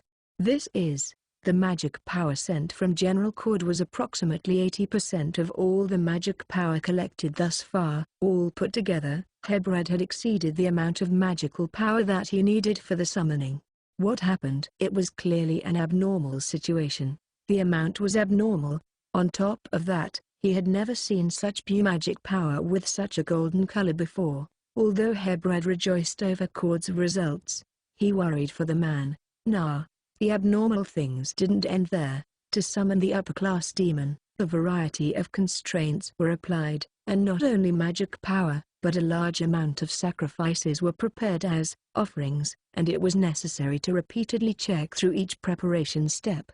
The huge summoning magic formation filled with magic power suddenly started shining. Who started it up? Stop it now, even if you have to break a part of the summoning circle. At Hebrad's shout, the technicians started to panic and moved even as the Dark Knights moved to prepare their weapons. Such a thing was impossible. In response to the golden magic power that was being poured in, something was forcing its way through to manifest from the demon world. Damn it! Hebrad began to cast magic without even bothering to hide his frustration and impatience. Using his otherworldly knowledge, he forcefully attempted to contaminate the area being used for the trial, unleashing a magic that would diminish his lifespan. Nuclear destruction. Even if the plan had to be restarted because the summoning formation was destroyed, it would be better than letting whatever that thing was inside out without the restraints. As the bright light engulfed several of the mages, during the instant he tried to destroy the magic formation, it manifested. Gah! The angry roar shook the entire demon territory, countering the nuclear strike magic with only a roar. It was an inky black leopard that was well over 10 meters to a side. Darker than darkness itself. It can't be. Hebrad numbly muttered as he collapsed with an expression of pure despair. He knew what that demon was. An ancient demon recorded in ancient texts that had only been seen once in the distant past, and had laid waste to several countries. Demon beast, dark beast, the demons would perish today. In front of Hebrad, who was having such thoughts, Dark Beast crushed all the mages and Dark Knights with a single roar, and then suddenly raised its head as if it had noticed something. Go! In an instant, the Dark Beast broke through the bedrock ceiling of the underground altar and leapt out, flying away without devouring their souls. And thus the plan that the Demon King had taken several decades to execute vanished, and the demons escaped their extinction. Chapter 15. Dark Beast. Yerushia-sama. After being momentarily dumbfounded, but the attendants came to their senses, dragging their wounded bodies over to Yerushia's fallen form. However, wait, has she really returned? As Noah spoke, Nya, who had repeatedly taken on attacks, quickly stopped her movement. In her hand was the sword that had been shattered by Golden Beast, leaving only the handle, and Nya wasn't sure how many more serious attacks she could take. It's fine. While regenerating her left arm and restoring her maid outfit from her hair, Tina calmly smiled at the twin demons. And why is that? Noah wanted to rush up to Yerushia immediately. However, at the same time, since he had taken up the role of administering the servants from her, their mistress, he was responsible for organizing everyone so that they could get their mistress back.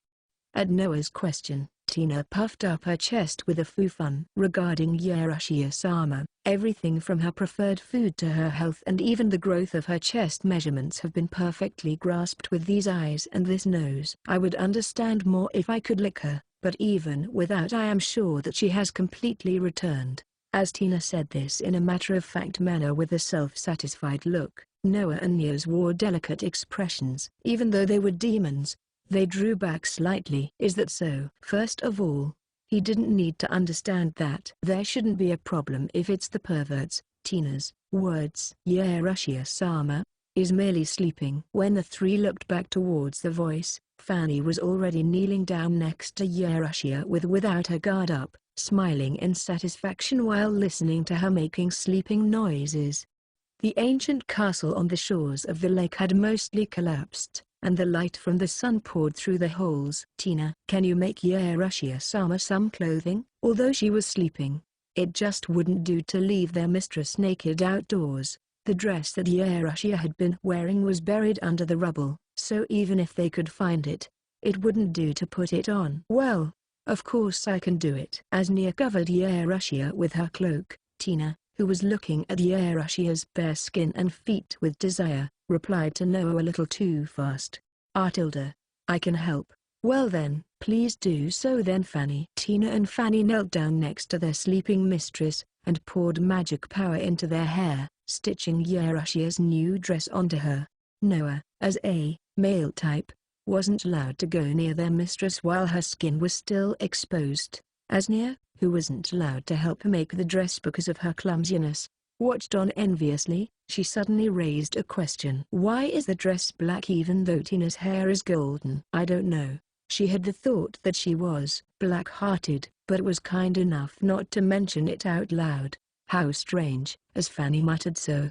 A part of her hair was made into beautiful silver threads, and a few minutes passed while it decorated the black dress, after which the dress was finished.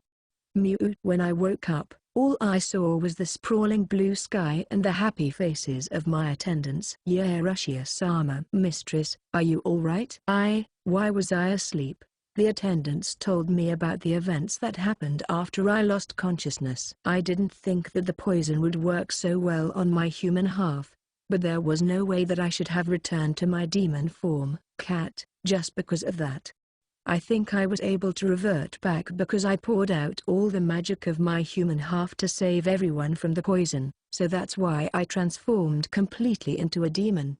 By the way, what happened to the rest of the humans? Yes, Roderick-sama, Noel-sama, and your sisters are all sleeping by the lake away from the castle. Vio and the maids, along with your knight-samas, were all drugged and sleeping, but we woke them after moving everyone there. After explaining the circumstances, we requested for Vio to help detoxify the Highness. I see. What about the hero? I had completely forgotten, but since I suddenly remembered, I asked. Just in case. We moved them along with the rest. Is that bad? No. Well, as Nia reported what happened while I was out. As I answered properly, I looked over at the destroyed castle. Maybe those people died just for getting involved. I don't feel sad about it, though. I wonder if Vio is worried. I don't know the details of what happened, so I shouldn't stay around here now, since the rest of them are working so hard. Before I knew it, my clothes had changed to a black and silver dress. They're so comfortable that it's scary. Still, even though I ate Duke Capel's soul, I don't remember its taste. What a waste. It was in a great state, matured and ripe. As I muttered, Noah grinned with a demonic smile. There's no problem. When Nia took Russia-sama's attack, although it didn't take in everything, a part of the magic power and the soul was recovered. I will be using Duke Capel's soul for tonight's dinner. Oh, as expected of Noah. Such meticulous work. But, Nia, let me see your sword. Since they said that Nia had stopped it, she probably took the attack from the demon cat with her sword. Did she think that I would get mad at her because the sword got broken? Even though I'm such a gentle master. Noah, please repair the sword with my magic power and Capel's soul. Is that really alright? Yep. Even I have things that I consider more important than my own appetite. It is repaired. So fast. He's fast as always. I didn't manage to see him repair it this time either. Although, the demon's sword now. What the heck's this? Even though the sword was previously pitch black, now it's shiny gold and leaves sparkly gold particles behind with every swing. How flashy. Nia. Here you are. Wow. Thank you. Yeah, Russia-sama. I think that it's too flashy, but Nia seemed very pleased. Nia held the sword in front of her and gave a test swing towards the rubble of the castle. Nia. As Nia continued to swing the demon blade. Nia. With every swing a sound effect was made, as the stone rubble split like pudding. Why did it turn out like this? Is it my fault? Is it because of my magic power? Also, am I imagining it? But is that my voice? Amazing. Yeah, Russia-sama, this is amazingly wonderful. No, hold on. I put a stop to Nia's happy fantasizing. I will try to fix it, so hand it back to me for a bit. Nia hugged her demon blade and refused, shaking her head with tears in her eyes. Is she pleased to be disobeying me? After that, I made a new demon sword by using a sword I found in the castle and infusing it with my magic power along with holy magic to form an ordinary, golden demon blade, but Nia never exchanged the original for it. My sense of shame is being put to the test. Yeah, Russia-sama. Something's coming. Fanny gave a sketchy warning with a laid-back tone. I understood that her words were a warning, because as she said it, her face changed into her harlequin mask. Fanny's perception is the best among us. Incidentally, mine is almost non-existent, since she didn't delay at all in assuming a battle form. The other attendants instantly transformed back into the demon forms. Incubus, succubus, gorgon, nightmare. Those were the horrifically Chunibiu settings that I had made, but it was quite the spectacle when they were lined up seriously like this. But these children, why were their bodies also growing like mine? I wonder if they were in sync with me! Exclamation mark. I finally felt something. No, it's clearly not just something violent and rough. It's the presence of a big shot.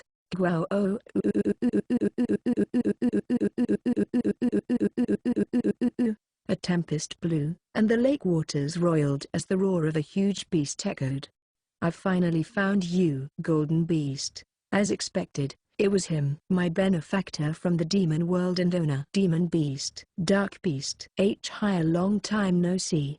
As always, he doesn't have a single shred of shame. While I spoke in a light tone, waving my hands in a cold sweat. When I looked, the attendants that were supposed to be next to me were already a few steps behind me. You guys. I'll remember this later. Golden Beast. Why are you in the form of a human? When he just so much as glanced at me, he let out an overwhelmingly powerful intimidation. Please stop calling me by my species name. I am Yerushia. I countered his intimidation with an intimidation of my own while smiling. What?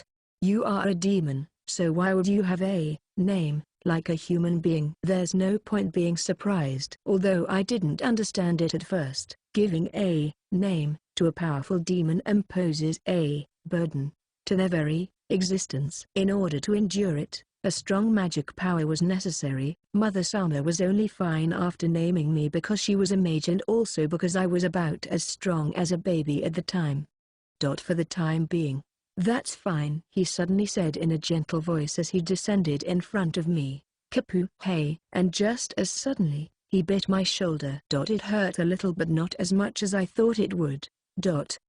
I'd missed this gentle play biting that he did, and I also reached out my hands to him and threaded my hands into his chest and morphu. I wanted to morphu him with my face, but I endured it. As I closed my eyes slightly in bliss, he licked my neck with his rough tongue. Oi, don't get carried away. How nostalgic. When I was in the demon realm, we often did this together. Why did you leave the demon realm? He growled out as his presence strengthened. I wanted to see the world of light. I didn't want to deceive him, so I honestly answered, but he bit down on my shoulder with a little more force. Is it because you wanted to have the appearance of a human? Well, that's just the result of coincidence, but I do like it now. How did you get into this physical world? I changed the topic because he kept biting me with more and more force and it started getting painful. I felt your magic power. Wait. That hurts. Although I was shielding myself with magic power, his huge fangs slowly bit into me. Let me go. It's useless. You will return to the demon realm. I will destroy this human body. He said something unexpected as his teeth bit further into me. He's serious. Let there be light. I released my magic power, and struck him on the face with my strongest, holy light. The holy light. Are you going to resist me? As he growled out while narrowing his eyes against the radiance, I let out my intimidation. The demon, intimidation. Their presence, that I'm releasing my demon half's magic power. For an ordinary creature of this world, it seems that they would be destroyed just by receiving his intimidation. But for the current me, it's not too difficult to stand. I'm sorry, I can't indulge your selfishness to that extent. I spread out my bat wings and took some distance from him. Although I will return to the demon world someday, today is not that day. Although I told him that he was being selfish, my desire to live in the human world is my own selfishness. What a reason for demons to fight one another. Therefore, I am going at it seriously so that he will understand my feelings. Piercing light, combining holy magic and demon magic through the spirit language. An enormous spear of light was created. Sparkling sacred spear. As I uttered the last word, the spear of light morphed into a golden spear and threw itself towards him. The golden spear tore through the sky. In the instant he roared, a huge dark tornado was born. As it clashed with the golden spear, it annihilated the remains of the ruined castle. Impossible. The power of a devil. Some words I don't recognize came out. Devil? I just combined the suitable demon's magic with the knowledge from the world of light. It's nothing special. As he dashed up towards me like lightning, I put my entire magic power into my body. Demon Beast, Cat mode. As I manifested my entire demon form, I turned into the Demon Beast, Cat, and avoided his fierce attack. You could return to that form. I thought about removing the black and silver dress that I had been wearing, but it turned into the ribbon of the same color around my cat neck. I had been scared of fully transforming up until now. However, if I could transform back from human properly, the Demon Beast, Cat mode really was useful for fighting physical battles. If you already have your Demon Beast form, then stop being unreasonable and come back with me. Flying away from the ruined castle, he and I engaged in a high-speed aerial battle. Well, because there's a difference in size, it's practically a one-sided chase. In the demon world, his speed was equal to mine, but in the air, I could freely move with my wings. Roaring at each other, the golden storm met the black tempest and rose upwards. From a third party's perspective, it looked like a good match. Still, as expected, his power was ridiculously high if he hit directly. A part of the forest was destroyed due to his attacks and was turned into a corrupted sea. It'll be a pain if I don't purify it later. Still, he isn't being fully serious yet. He's unconsciously suppressing his power so that he won't destroy me. I will make use of him spoiling me. Piercing light. I returned to human mode in the sky, and drew back a bow and arrow made of light. Radiant bow. It's easier to use magic in my human mode. Or perhaps I should say, I can't use holy magic well in my Demon Beast, Cat mode. I struck him with over 100 golden arrows from all directions. His roar called out, black lightning, that intercepted the arrows. Each arrow was only 1/100th of the power of the golden spear, but it seems that he didn't intend to receive a devil's power directly. Because of that, his consciousness was too spread out. Nia. With that off-color slashing sound, Nia slashed at his back with full power. It's been a long time. The moment Nia took his attention, Tina's voice came from behind him, and she entangled him with countless golden snakes. You dare defy me? This level of binding. It's certainly true that Tina could only hold him for a short while, but it's enough. In the small time that Nia and Tina earned, I took in the power that Noah unleashed, and cast my magic, shining sacred spear over the full-powered, golden spear that I shot out. Fanny generated hundreds of illusions of spears that all shot towards him. Unable to discern the illusions, he received a direct hit and fell to the ground. Did I overdo it? Although I thought that he had fallen onto the castle ruins right side up, and although he had taken damage, he was still glaring at me. We descended next to him, and I confronted him in my human form. It seems that you didn't manifest fully. Because he had forced himself through the summoning formation and into the demon world forcibly without either sacrifices or a vessel, he had not managed to fully manifest into the material world.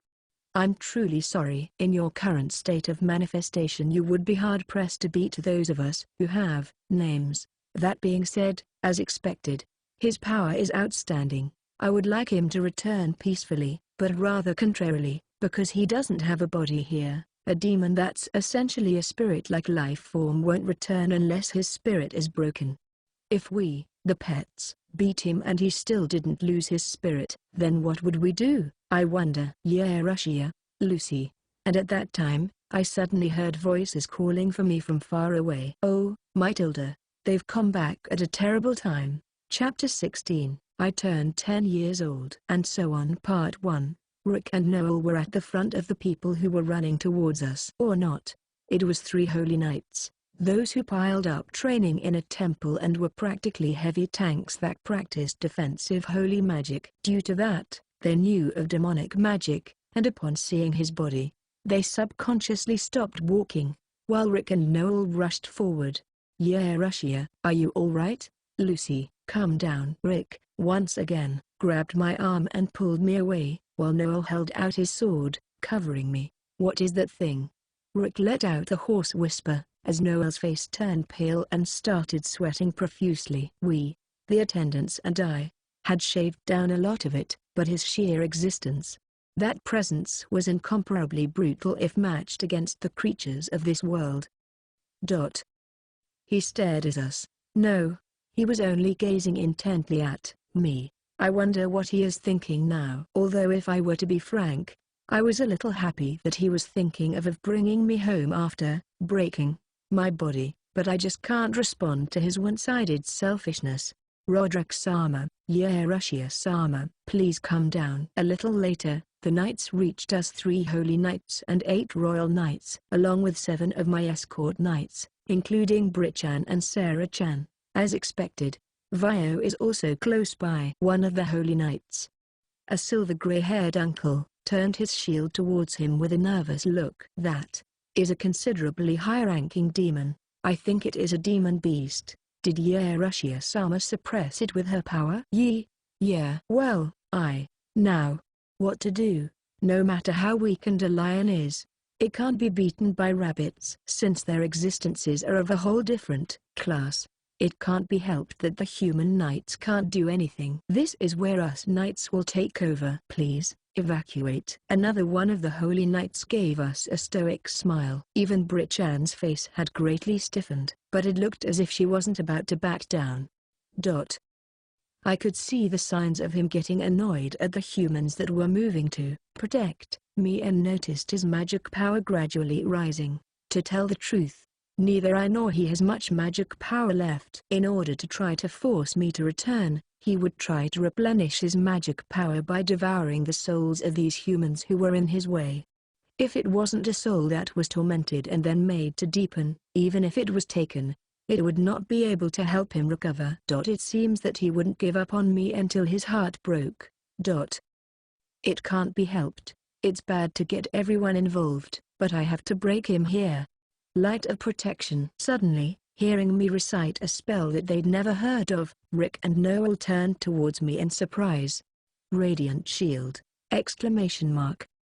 The bodies of all the humans were enveloped in a golden light, and the holy magic using holy knight's eyes widened at their greatest protective power of the most ridiculous magic they had ever experienced.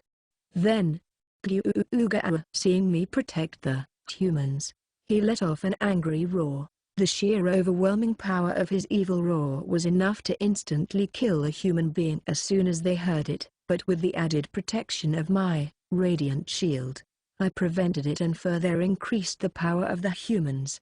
"Everyone, show your pride as knights of the Holy Kingdom." "Yes." As Rick raised his voice in encouragement, the knights who had had stoic expressions righted themselves and regained their fighting spirits, raising their swords. I did it again. I had added the function of raising fighting spirits to the radiant shield to help counter the pressure of the demon roar, but it seems that it was too effective. "We shall support them." Yes. Please." As my attendants who read the mood said before I could ask. Since they asked me, I gave my assent to Fanny. Raising a roar, he dashed across the ground, but he's lost the speed he previously had. Still, even that was enough to lay waste to the human knights. "I will receive it." Speaking with a relaxed voice, Nia rushed out ahead of the holy knights, and stopped his attack with a golden blade, Nyanko blade. The attendant's magic powers were starting to run out, but if Nia used absorption, she could still take his attack. The knights expressed their astonishment as they witnessed a 12-year-old lady knight receive the attack of the demon beast. Since it couldn't be helped so that the collateral damage would be completely nullified, it was too conspicuous if they thought too much about it, so had to make a decision quick.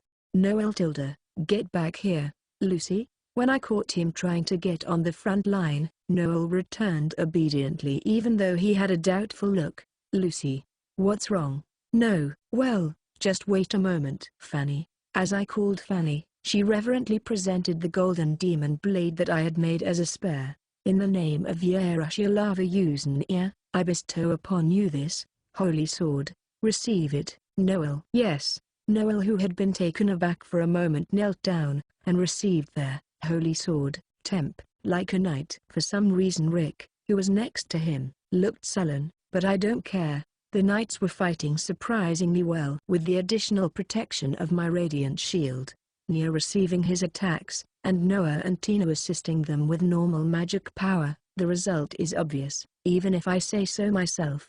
"Yerushia-sama, shall I go as well?" "Not yet." That said, "I'm thirsty, so please serve up some tea."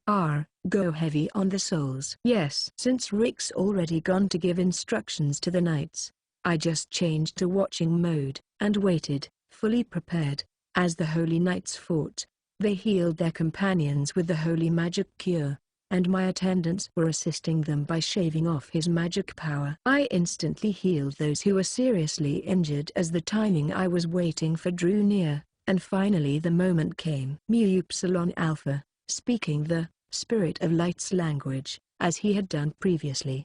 The power of light condensed within the golden demon blade in Noel's hands, and he swung down at him as he exposed a slight gap. Splitting light, holy sword. Aiming for that exact moment, I reinforced the shining sacred sword magic on Noel's golden blade. Although the spell holy sword exists in holy magic, my magic is of the highest caliber, and the power of it was a complete order of magnitude greater. Perish, demon.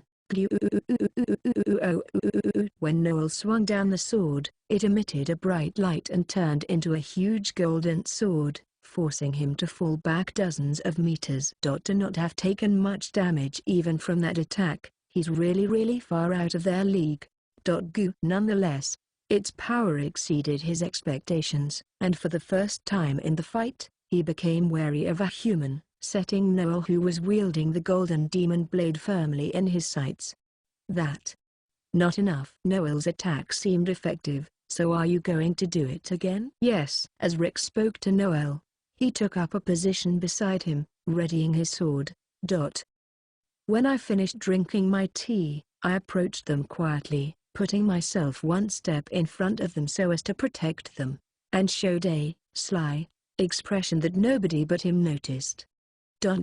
When I heard the sound of his teeth grinding together, I finally noticed how unfavorable my position was and leapt up into the sky, as he stared at me from a distance.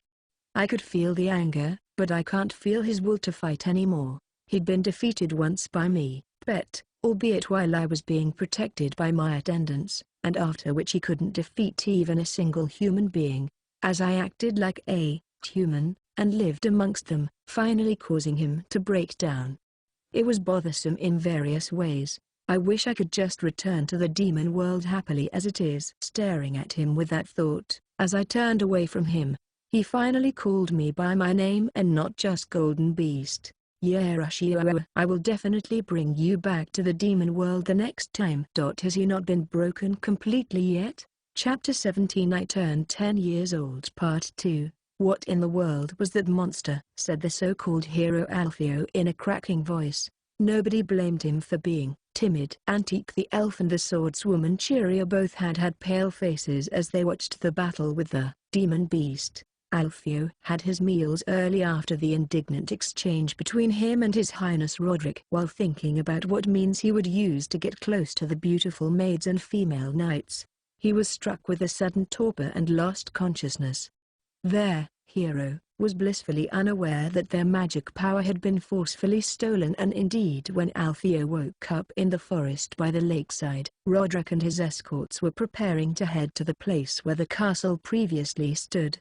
The ancient castle has disappeared, although to be precise it wasn't gone, rather, about half remained, but it was clearly no longer the castle from Alfio's memory. Not to mention, in the sky above, there was a golden storm, fighting a black tempest, and the beautiful forest around the castle had been painted an inky black. The situation was clearly not good. Looking at that place which gave off a malicious presence from even where they were, Alfeo thought that he would be crazy to even go, but because of Antique, Cheria, and Athena, who didn't for a moment doubt that he was a true hero, he reluctantly decided to head to the old castle. Even if his disposition made him be ignored by the royal family of Shiguresu, Alfeo wasn't an incapable fellow. Other than reverse engineering the body reinforcement magic that demons naturally used, he had the quick casting magic of the high speed and protective types, a wonderful talent for magic. Applying the high speed magic to his companions, Alfeo was able to reach the location before Roderick by taking a back route. Alfeo's party saw a terrible sight there. A demon beast that one could tell at a glance was on the level of a natural disaster, and of all things, that beautiful princess Yerushia was battling that terrifying demon beast with her attendants. Because he put his priority on keeping a safe distance, he couldn't make out the details, but Yerushia was flying in the air on golden wings, throwing a golden spear made of magic, and throwing their demon beast to the ground. But that wasn't the problem. Certainly, the magic that Yerushia used gave off a mighty feeling of holiness, and Antique, who was also named a saint, was shocked in the sheer difference in power, though that wasn't the problem. The problem was the attendants of that saint. Fighting with that saint were figures that looked irregular from a distance, and of them, one of them was their demon that Alfeo's party had fought before. What the heck does this mean? I don't know, but is the princess cavorting with the demons? Don't be stupid, Auntie. That child is the princess of the Holy Kingdom and Athena's younger sister. Surely, she must have been deceived by the demons. Alfeo was in a state of confusion. Athena, who had remained silent thus far, began to laugh. Foo-foo. As expected, the child Yerushia truly is a wicked existence. See Sister Sama? Ophelia broke into a cold sweat at the sight of her sister smiling arrogantly. No, well, isn't she our sister, more or less? Ophelia. Wait, Athie. Such a beautiful girl. No, that child is fighting against that monster. First of all, it's strange. It's impossible for Yerushia to have the ability to take on such a monster. The proof is the fact that she's bragging. As Alfeo looked in the direction that Athena was pointing to when she answered him, Roderick arrived. Roderick-sama has just arrived with perfect timing. As I expected, that girl collaborated with the Demon King and summoned that monster to try to deceive Roderick-sama. Is that so? Although he didn't understand the theory, he couldn't come up with an immediate rebuttal since that's what Yerushia's own elder sister said, but Alfeo was convinced that there was something that Athena was keeping from them. Although to Alfeo, all measures of social class held no measure to pretty girls, it was easier to capture a disgraced princess than a proper one, as he remembered on their thin books that he had read in his previous life. TLN, he's talking about H-Dugens. Oh, okay, we should withdraw for the time being. Why? We should reveal Yerushia's evil plot to His Highness. It's useless. If His Highness doesn't actually believe your story, wouldn't you be going against everyone over there? Let's aim for her when she's alone. I see. Roderick-sama might have been brainwashed. Alfeo's persuasive words brought Athena to understand the possibility, and she nodded, gritting her teeth. By no means would he say that he was afraid of the demon beast, as Alfeo held his chest in relief. But where will we be withdrawing to? First of all, let's get out of this country. Alfeo smiled superficially to Cheria, who seemed uneasy while hugging her shoulder. Up until now, he'd done as Callisto requested and saved up a small amount of money. Alfeo's wish wasn't to become a king or save the world, but to live happily forever after with his brides. To fight for the sake of getting a bride was all right, but other than that, he didn't intend to risk his life, so he was thinking of spending time at his parents' in Shiguresu until the commotion died down. I see. Then, we will prepare to go to the demon's territory. Antique's determined words made Alfeo leak out a voice reflexively. That's right, ally. While whittling down the strength of the demons, we can gather evidence that that child is connected to the demons and get training at the same time. As expected of Alsama to have thought through this so deeply, We sisters have renewed our respect for you again. Al-Sama, how wonderful. When will we depart? Cheeria, Athena, and Ophelia all nodded in tandem with Antique's words, staring at Althea with dreamy eyes. Let's set off. Yes. He could no longer escape. Althea was asking himself how it came to this, but for the sake of appearances in front of the girls, he decided to head to the demon territory. Among them, Athena smiled at the thought of finally causing Eurytia to have a tearful face. She was hit by a slight sense that she was making a major mistake, but forcibly pushed it to the bottom of her heart. As he left after throwing down this enormous parting shot, everyone present was staring at me in a tense silence instead of delighting in their victory. What do I do, that guy? When he says things like that, it makes it sound as if I'm acquainted with demons, although it can't be helped because it's true. When I looked pointedly at my attendants for help with deceiving them, they were all pretending to not know me like they were 100 meters away. You guys, I'll seriously remember this. It can't be. Duke Capel had summoned forth such a frightening demon. I intend to pass the buck with a sorrowful look. It's not a problem because it's mostly fact. The other half is my fault, though. What did Duke Capel do? It worried them, too. Rick rode in on my story. The demon appeared. As before, I could counteract the poison that had been given to us. All of the people were sacrificed. I see. Although, it would have been good if we could have caught the perpetrator. Still, given that situation, I don't think that anything that had gotten embroiled in the battle between him and I would still be alive. In order to change the flow of the conversation, I really need to find some evidence that Duke Capel is to blame. It's no problem. Turning around to face the voice, I saw Noah walking up to us, holding a ragged human who was laughing a little. This person is? Yes, it's Archbishop Callisto. Fortunately, he was thrown off by the blast of wind, and I found him lying around in the forest. So my attendants were looking for witnesses. But with a witness, and no other evidence, could he have managed to see it when I turned into a demon? As I mulled over that thought, Fanny, who was good with mental manipulation, secretly signed OK to me with her hands, and I felt relieved. That's not how it was. Suddenly, Noel yelled out loudly, "Oh, this is bad." While holding himself like he couldn't be deceived, Rick placed his hand on Noel's shoulder and spoke to him. "Noel, you understand that the person who is taking this the hardest is Eurytia?" "That is." "I see, Lucy is quite pitiful." That's right.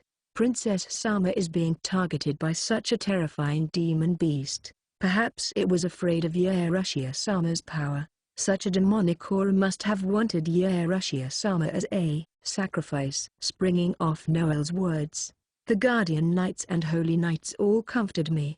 In short, they seemed to think that what he said was him asking for me to sacrifice myself to him as a saint, and they thought that I was nervous and afraid. Their trust in me is so high that my demon heart feels a little pained. After everything settled down, and it seems that the battle was over, Vio and the girls were escorted to us by Bear-san and the mercenary company. "Princess Sama, are you alright? I'm terribly sorry. I was unable to serve you when I was needed the most." Bear-san, who looks to be an alcoholic, seems to have drunk wine with a lot of sleeping medicine in it, so it took time for Vio to detoxify his system. Since we couldn't stay here, we returned to the town before it got dark. "By the way, Princess Sama, why have your clothes and shoes suddenly changed?" While everyone was preparing to leave, Vio's eyes flashed at the sight of the black and silver dress that she was seeing for the first time.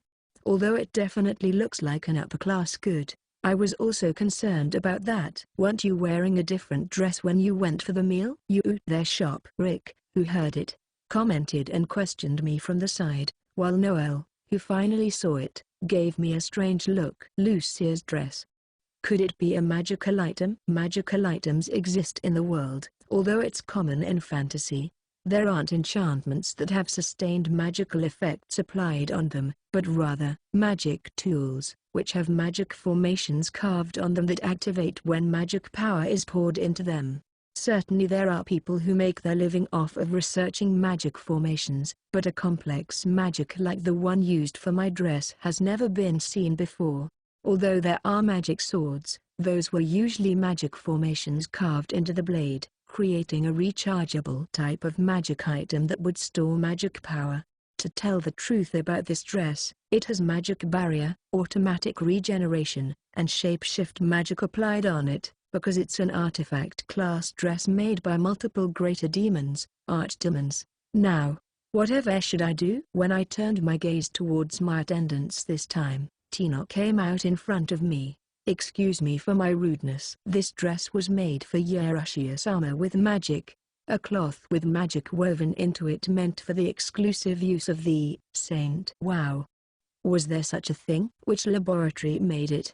Can they make other things? As Rick asked questions, impressed, Tina straight up answered him with absolute nonsense while wearing a straight face. The four of us were the ones who made this.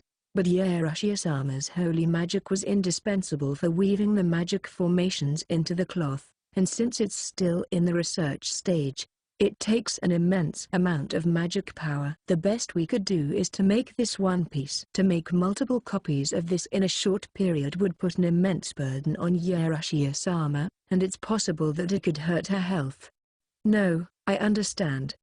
What a pity. Then, were those holy swords also made by Lucy? They both look vibrant, though. Why is the dress black? As Noel casually spoke, Tina's speech froze for a moment. Noel's asking why the equipment that's made for a saint can be any color that is black. Well, at least that's what I think he wanted to say. Yes, I think that too. Even Tina hasn't seemed to have thought of an appropriate reply, but for some reason Tina put on an evil smile on her face and puffed her non-existent chest out. Yerushiya-sama's white skin and golden hair that greatly accentuates black. Of course.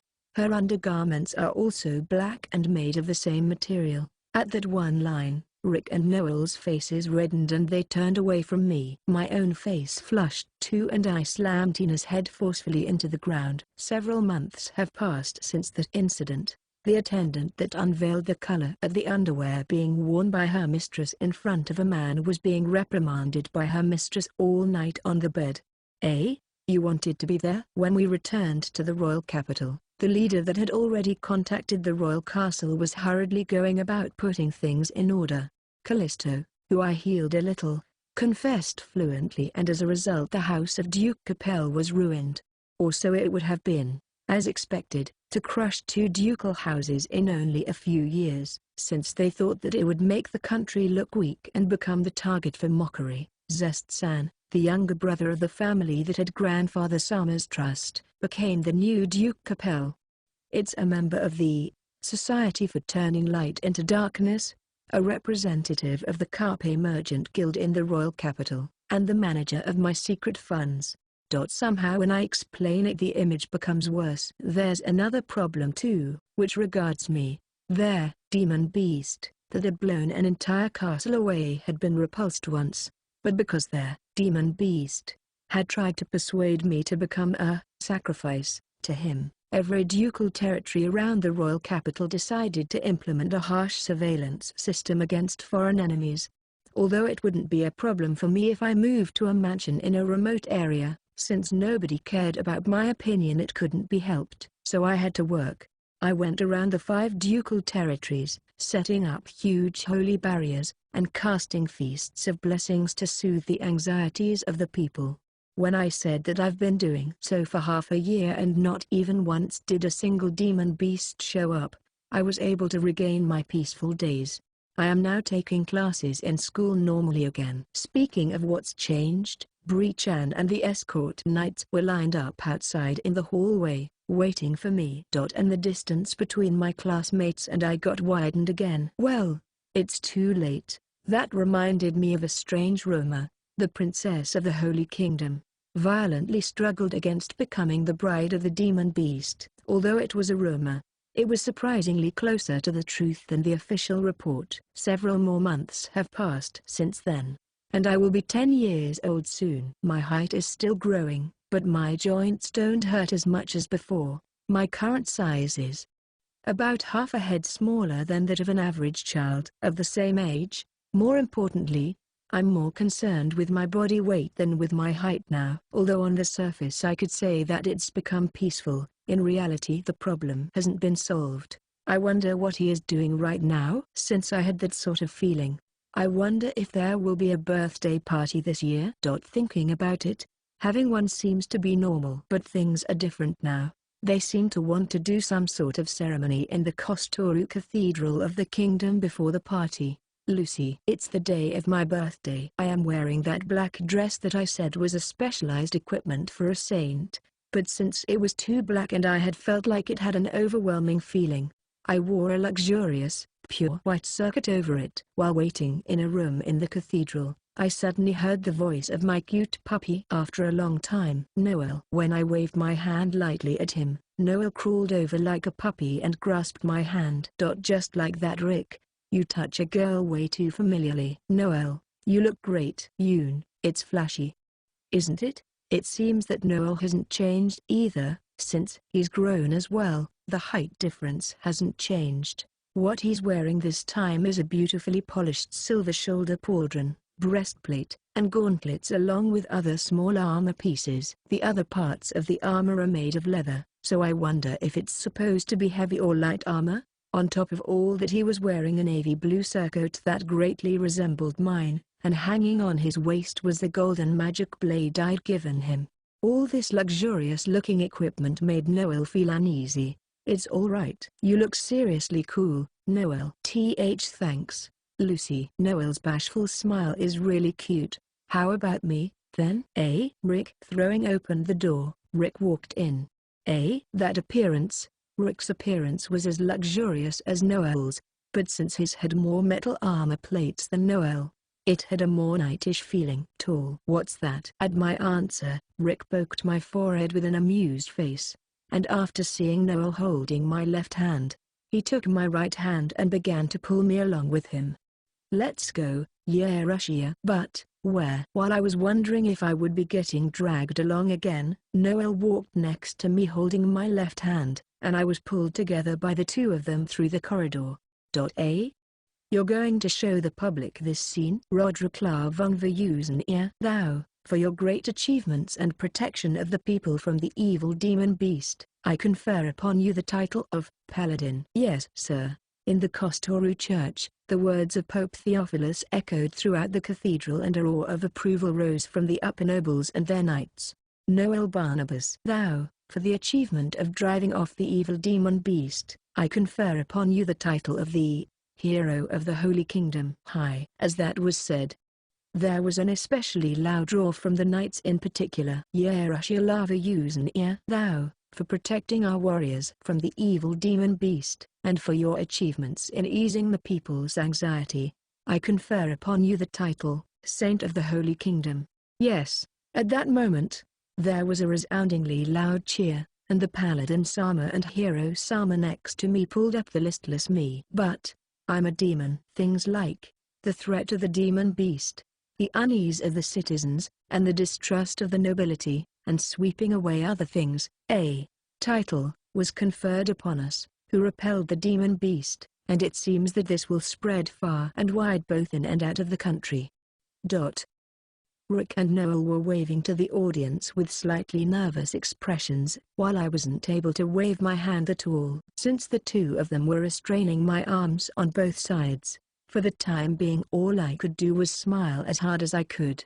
I'll say it again. I am a demon, you know. A few days later, in the name of the Demon King Hebrad, a declaration of war from the demon's territory was issued to the human nations. Chapter 18, Setting, Yerushia's Secret, Bonus Chapter, The Secret of Yerushia-chan. At the end of the third book. Name, Demon name Yerushia. Human name, Yerushia lava usen ear. Species, Demon Beast Golden Beast. Age, Human age 10. Mental age, Teenager. Human mode appearance, height 152 centimeters. Weight. Fair skin, hair is shiny and golden, rather than blonde, and is straight, extending to below the chest level. Past a certain point, the hair ends curl upwards and become rounded. Her eyes are pinkish with a slight tinge of gold, and with slightly droopy eyes. Of the things that make up a living being: blood vessels, skeletal structure, muscles, living habits, fatigue, health condition, temperature, humidity, all do not show on her, a living being without flaws. She was few pores and sweat glands, causing her to be lacking a human air. Demon beast, cat, mode appearance, length, approximately 60 centimeters. A golden cat that resembles a Russian blue. Coming out of her golden fur is a pair of golden bat wings, a single wing being more than 5 meters long. Ruby-eyed, with crimson-red crystalline fangs and teeth. Status, parenthesis denote ability values when using demonic power. Supplement: the average human being has around 10. A hero is around 100-300. Endurance, 5, 3,600. Physical strength, 3, 312. Defense, 2, 265. Speed, 7, 24,000. Magic, 80,000, 530,000. Skills, note, level 1 is a beginner, level 5 a master, and level 10 is god tier. Awkward level 3, carried over from previous life. Laid back level 5, carried over from previous life. Intimidate level 7. Holy magic level 8. Summoning magic level 6. Spiritual magic level 5. Nobility level 3. Mental resistance, mental attacks nullified. Abnormal status, resistance level 6, only in demon form. Love resistance level 2, junior high school student average, carried over from past life. Villainous lady level 1. Automatic effect level 1. Remarks: laid back. When in the conscious range of the person with the skill, atmosphere becomes laid back. Automatic effect, passive skill: the appearance of the golden fur always seems fluffy and shiny. Stealth, 1. Titles: Demon God, the Devil, Creator of Demons, Holy Mother of the Demon World, and Otherworld Transmigrator, Daughter of a Ducal House, Princess of the Holy Kingdom, Saint of the Holy Kingdom, NEW. Remarks: the title of Demon Beast, small, acquired in the demon world, has been combined with Demon God, the Devil, through the acquisition of a human body. The title of Saint of the People has been integrated into Saint of the Holy Kingdom. Evaluation: although the elaborate human form is cold like a doll, causing humans to feel an instinctive fear, thanks to the humanness granted by her plebeian thinking, its effect has been neutralized subtly. Because in the world of her mind she's automatically rebutting other people, she seems taciturn, so to people around her she looks like a sheltered princess. The longer one associates with hierarchy, the higher the level of mental resistance will rise.